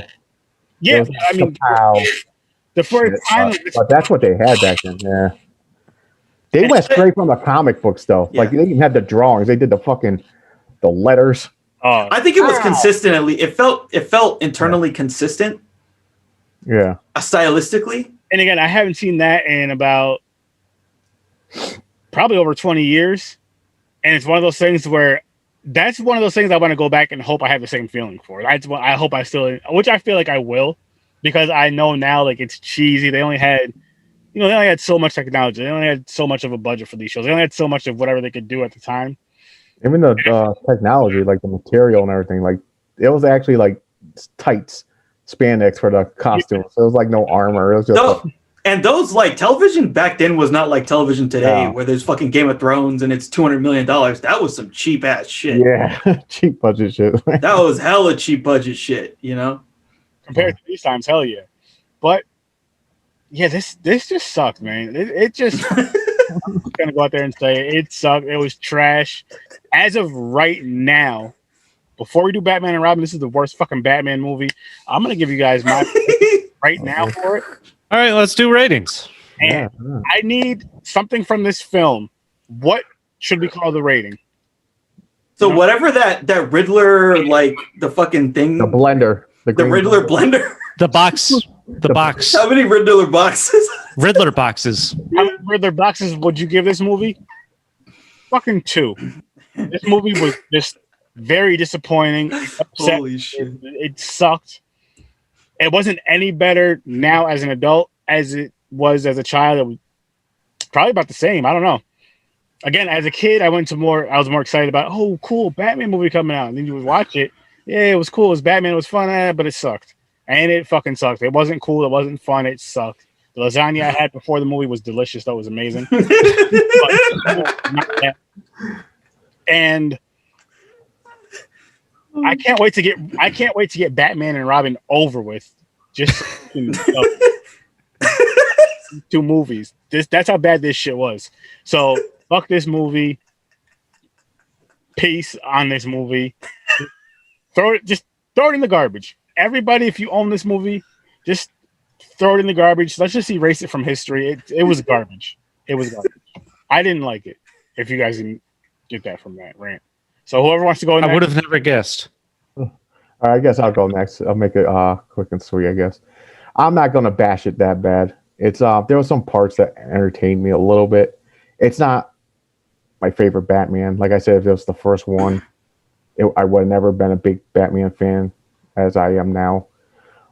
So I don't want to give it too low because the next one might be worse. And there's no way I'm going to put it even. No, the next one is going to be worse. So I'm going to slide this one up. I'm going to say a 3. No, yeah, I'll do a 3. I'll do a 3. Low boxes. The way you said like a 5. The way you were just no, because I was thinking about jumping up a little bit to a 4-ish. Okay, but I might for Batman. I'm going to go with Batman franchise. I'm going to say it's rated 3 out of my scene. I'm not a big fan of it, but there were some parts I didn't mind. Listen, I didn't mind Jim Carrey's character. Yeah, and I mean, for the most part, as I was watching it, I was entertained enough. I'm gonna go 5 Riddler boxes. I feel like it's middle of the road. Listen, I like the overacting from Jim Carrey as the Riddler. It fit the tone at least. Val Kilmer was serviceable. Even when it comes to the Robin character, they worked it in fine enough. Until I was okay with the storyline because Robin's usually such a joke as a sidekick in the superhero community. I was fine with the storyline up until they got to the Riddler's island there, and he's like, "Holy metal, Batman! This island's made of metal and has holes." And then that's when I'm like, "What the fuck? Like, why would you put that line in there?" Yep. But and even Tommy Lee Jones as Two-Face in the cartoony version was okay. I feel like everything was just okay. I'm watching it, so that's why I'm going with my 5 Riddler boxes. It was like a soggy plate of fucking nachos. Terrible. Yo, I like soggy nachos. So. And again, Nicole Kidman's smoking hot. So, Nicole. Seeing her in her lingerie or, pretending to wake up with just the sheet covering her. I was paying attention. Fan service. Yeah, I think for me, I'm gonna have to go with like a four Riddler boxes. I definitely like this a lot less than when I watched it as a kid. Yep. There's so much, like, from the jump, they just hit you like camp. It's super campy. There's so many bad one-liners, like, oh hey, Mr. Wayne, do you want some food? Oh, I'll get takeout. I'll get drive-through. I'll get drive-through. Like, what the fuck? That was a McDonald's plug that they wanted. It was a McDonald's plug. They got McDonald's back as a sponsor. They wanted to let everybody know. Yeah, exactly. They were like, "Hey, by the way, you got to go to McDonald's." Yeah, I feel like that's probably what that line was written for, but they didn't have anything finalized in time. Yeah. I thought this movie was not good, and this is just a departure from all the things that I think makes Batman good, which sucks. It's like, this is not the Batman that we want, because like, even Aaron brings up like the '60s Batman. That feels internally consistent. It feels like the tone works. The tone feels like it's going for that, but it doesn't work. The tone is off and it doesn't feel right. Mm-hmm. So yeah, it just didn't work for me. Shit, man. We each gave it a 2, a 3, a 4, and a 5. A 5 was the highest fucking rating for this film. It's bad. It's gonna get worse. Yes. And the next one might be a 1. Can't wait. I don't know, man. That's what I gave Blood Lake a 1 because I don't go negative, because at least they tried. But there is a 0. That's not negative. Oh, that's true. I never hit a 0 yet. We'll see. Batman and Robin is coming. It's coming. No. Bat nipples. You realize Batman and Robin episode is going to be nothing but us talking about the bat nipples. Yeah, it's going to be a lot of nip talk. Nip. We should keep account of how many times we use the word nipples in our next episode. Did anybody ever see the YouTube videos of Bat Metal? No. Okay, so they made like a little cartoony spoof, like Batman's fat and he's in a heavy metal band, and they like. Oh yeah. It's just him like. It's like they say fucked up shit, but yeah. Just Batman was in my mind and it just popped in my head, so I had to say it. I'm just gonna go out there and say it, guys. I'm guessing because Chris was talking. There's gonna be a lot of nipple talk in the next episode. Cats out the bag, people. More than likely, our rating is going to be how many bat nipples would you give this movie? Hey. Nipple talk or nipple play? Because those are two different things. Frozen nipples because the Mr. Freeze. Some frozen nips. Yeah, I got some frozen nips. There's going to be some pointy ones, that's for sure. Yeah. Yep. Oh, that's another one where, like, when you realize who's in that cast, you're like, what the fuck? Yeah. Oh my God. Yeah. Poison Ivy was it Uma? Yeah. Uma Thurman, that's right. And even what's their name? There's one person who's in it, just like in a cameo, who's like one of Freeze's just like minion women, who's like a famous actor. It's just like, what? They're just throwing money at this shit. So you got George Clooney, you got Chris O'Donnell again, right? And then they got Batwoman is what's her name? Alicia Silverstone. Wasn't she? She's the girl. She wasn't. That wasn't her. Dude, I thought that too for like 10 years. Oh yeah. I thought that was Alicia Silverstone. It's not. It sounds like her. That was my immediate. That was my. It's not her. Holy shit! I thought. I thought it was her for like 10 years, and then at some point I looked at it again because then I looked at IMDb and she wasn't in it. I was like, wait a minute, and then I looked at that scene. You never really see her, but once you see her, you know that's not her. But it sounds like her too. It sounds like her. Yeah, it looked like a younger version of her. And I was like, holy shit. So they just pulled her from this. They're like, yo, she's going to be Batgirl. Yeah. Yeah, but it's not her. It's just really weird. Damn, that's crazy. Because I really thought it was her. Yeah, I thought it was her too. I thought they just put her, because it was almost like they knew they were going to have her be Batgirl or whatever in the next movie. So they just put her in that scene. Now, is she, are they going with the arc? Is it Gordon's daughter? No, we'll talk about it, but they do some other dumbass shit. I can't remember. See, when I seen it when I was young, I didn't even realize this shit. I didn't put it together. They do some dumb shit in that movie. I honestly don't think I ever saw it. I have no memory of it whatsoever. It was Batman. I seen them all. Well, Chris, I seen them all shot. You're in for a surprise, Chris. Watching this movie. I mean, I could be wrong. Maybe I did, and I just blacked it out. But I don't remember. Yeah, I will really honestly though say this. I know you said you never watched an animated series. If you can get your hands on that, I don't know where you could like stream it or whatever, but that is one of the best. No, not one of. It is the best animated series as far as like a TV series I've ever seen in my life. It was done so well. yeah. So here's a question, Aaron. Have you seen the Mask of the Phantasm? I did. I seen it when it came out. I rented that shit. I think it hit pay per I view. don't remember, to be honest with you. I know it sounds familiar, but I'm not sure if I've seen it or not. I did. Yeah, because that was like the official theatrical movie of the Batman Taz. Yeah. Mm-hmm. Oh, I gotta look that up now. It's out there. I'm sure you can find it on the Fire Stick. It's probably amazing too.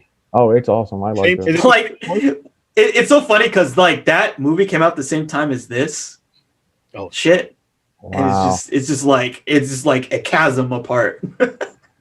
See, I was obsessed with Batman. I remember that. I didn't know it was the same year, but I seen this and that in the same year because I watched I watched the anime version too. Yeah. Yeah. Oh, now I gotta see that shit.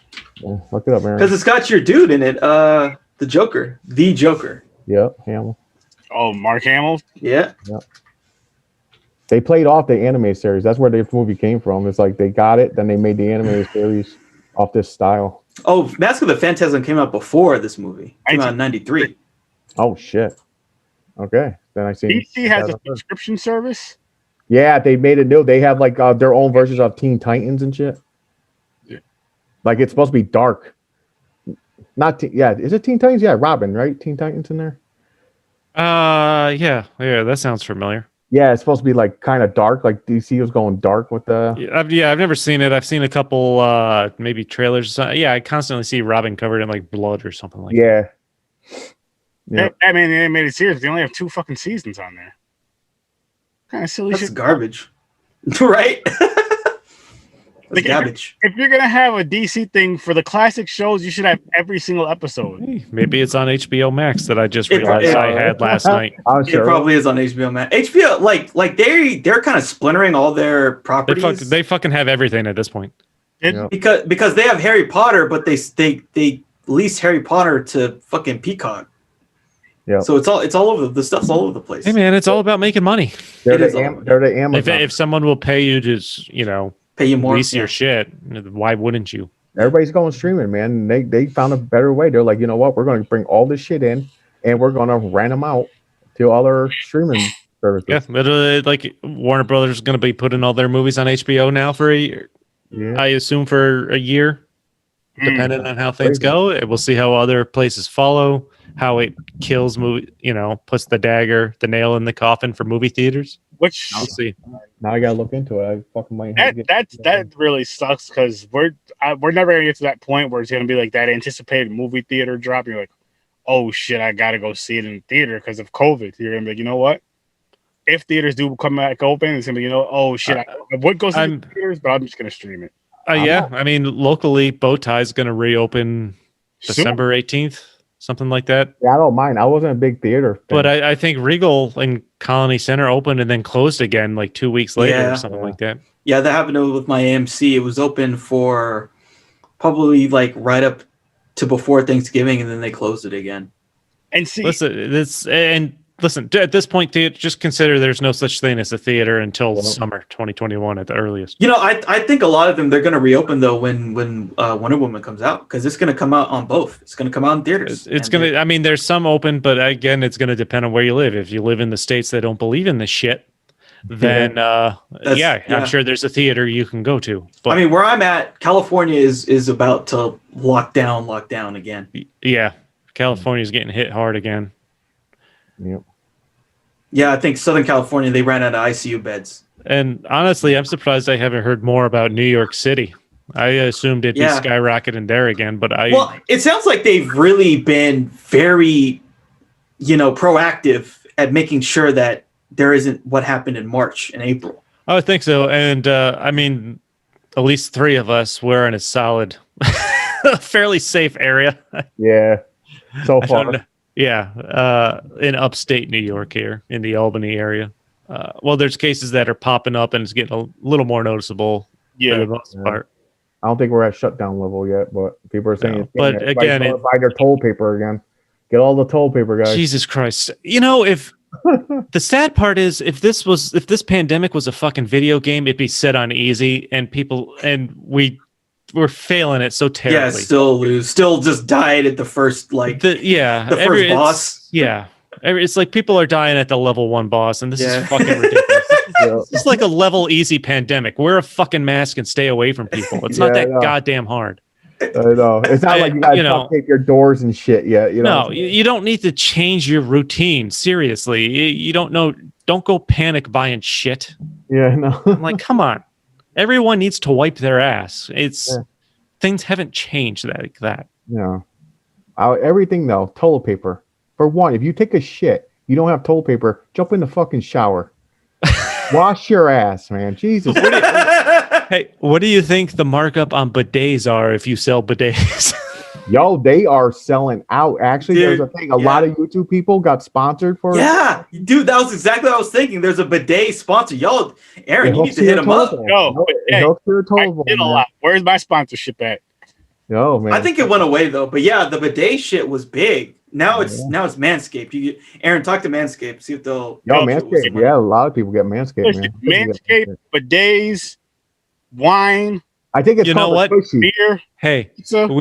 no joke, we should see what kind of the most ridiculous sponsors we can actually get for this. Well, dude, Wow. Aaron.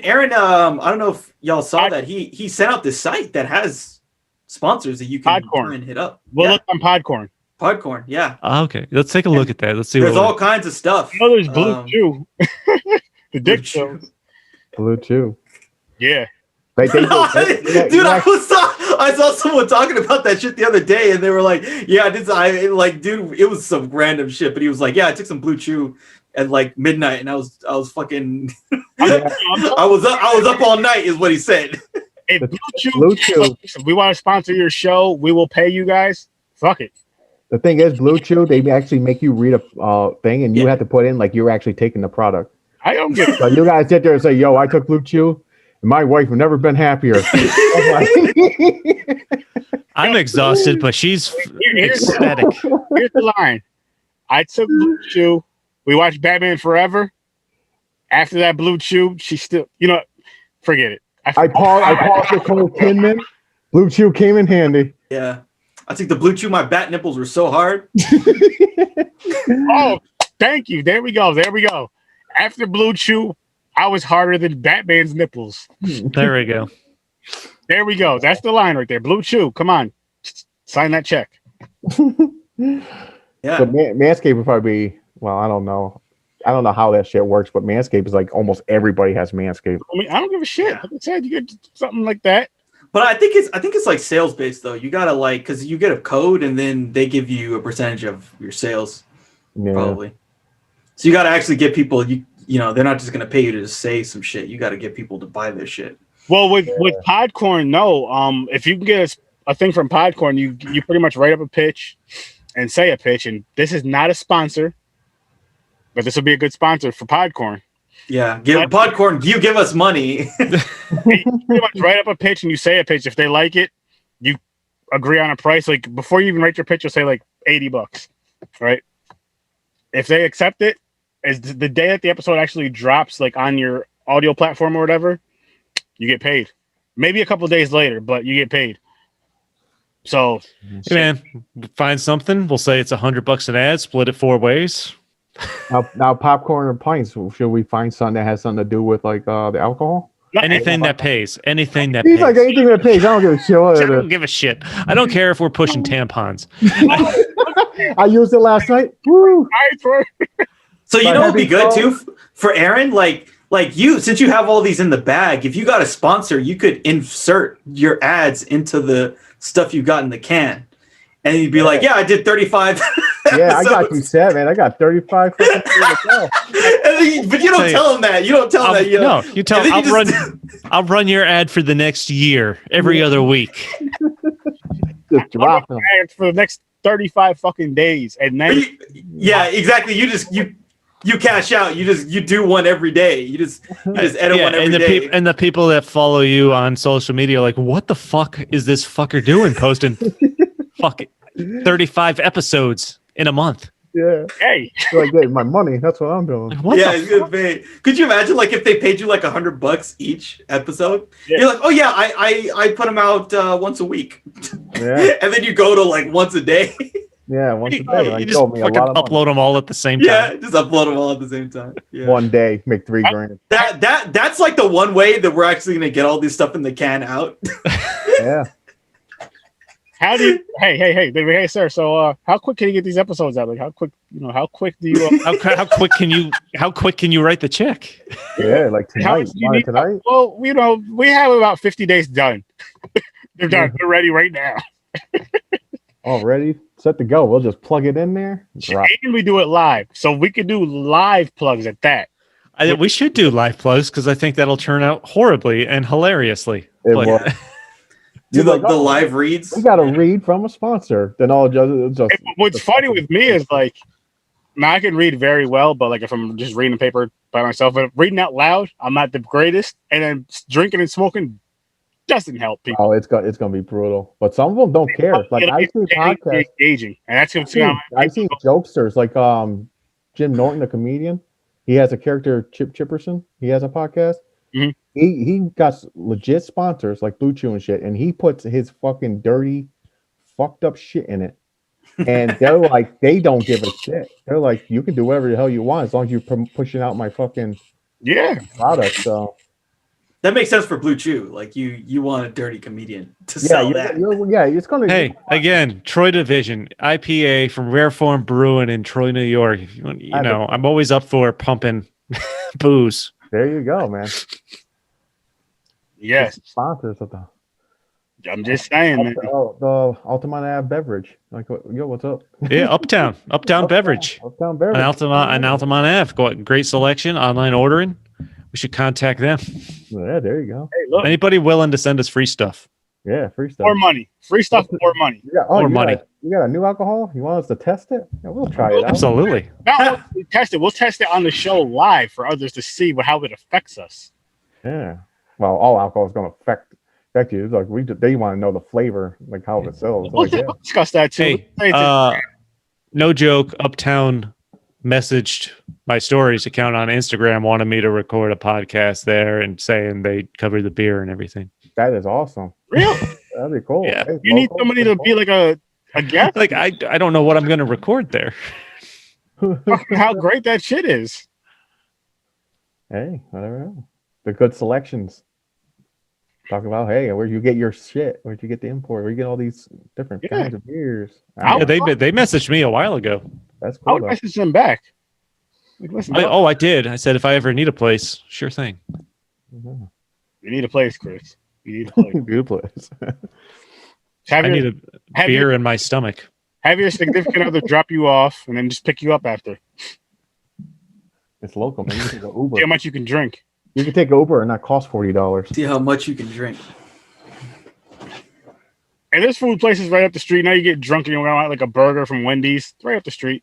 No, obviously. I mean, if we're going to start promoting places, we need places that give us booze and a place that gives us food at the same time because we're going to need both. You like you need a drink and something to eat. Others give me money because I can go get it myself. I don't want to go. I don't want to go anywhere. I know, right? Good point. COVID's out there, man. Yeah. It is out there. COVID is peeking through my window right now. Yeah, the COVID's out there. It's COVID. The COVIDs. The COVID. Ah, there's the S again. That infamous S. Shit. Oh man. Well, Seems like a good place to start wrapping this up, fellas. Yeah. I was gonna say I'm exhausted and want to go to bed. Yeah. I'm We said enough about this movie. We got to save some energy for the next one. yes. Got a lot of bad nipple talk to prep for. Yeah. Wait. Nipples. A lot of shit to talk about. This and We'll a discuss lot of it it. 2 days when we can all record the next one. And we'll let you guys know. You out there, you listeners, you watchers, you wonderful viewers of all this crazy shenanigans. It was fun. It was fun. Way more fun than this fucking movie, I'll tell you that. What do you think? A quick trip around the room here? on About what we're Plugs. all from. Plugs. Yeah, plug. Plug. It's on the plug. Yeah. You are Start off, so Chris. not on board for this. No. Get your shit together, Aaron. Chris from Stories from a Bar, check that out. Just recorded a new episode today with Jeff Morad from EQX, a local radio station, talking about beers, music, and the radio. You can catch the episodes on all major podcast platforms in the Z Network. Of course, check out Popcorn and Pints, how often we do this, and swing it to the next person. Yeah, so you can check me out, Deep Focus Cinema Podcast, right here. So just Google that, or you can find that on YouTube as well. It's where all your podcasts are sold. So I should be doing this week the next phase of my top 100 films of all time. So at this point, we're getting from like up to like number 50. That's going pretty well. It's a lot of really good conversations. And I'll also be doing next week, we're going to do a review of Deep Impact, another 90s disaster movie about the Earth being hit by an asteroid. So yeah, look for those two things coming up. Yep, just Deep Focus Cinema Podcast. Nice. I'm James. You'll see me on Horror Research 30, Popcorn and Pints, and whatever else comes up on the new Z Network. So there you go.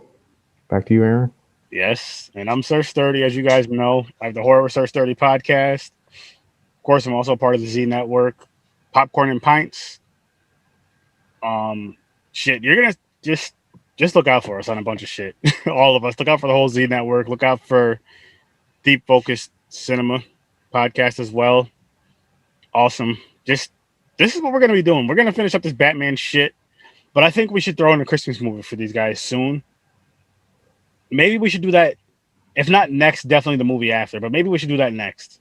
I mean, if we're gonna do what's the date? It's almost Christmas. We'll probably have to fit in a Christmas one. I mean, it's early December. Let's say we do Batman in the next, let's just say next week, and then we can fit something in a holiday movie the weekend before Christmas. So you want to stick with the Saturdays? Yeah, That seems we like do some. I mean, if it works for everybody, so we guys. So should we do same bat time, same bat channel? I'll try to be on time next time. Yeah, there you go. You were the one that really slowed it down to this week. There you go. The 60 plug right there. Same time. Same bat time, same bat channel. Yeah. There So you go. next Saturday, 9:00, we will be doing Batman and Robin. I will be on time. Because Remember when you were on time and the white people were late?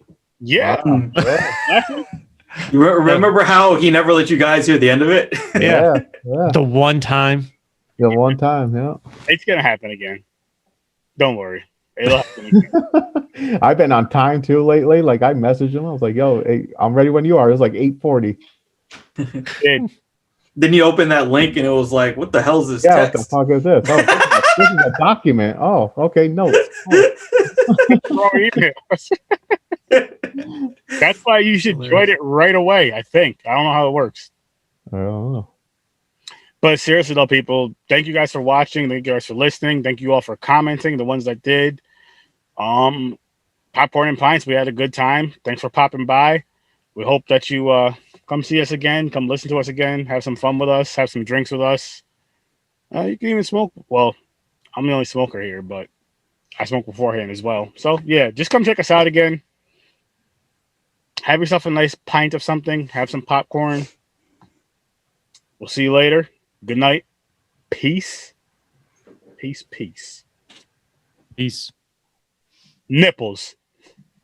Bat nipples.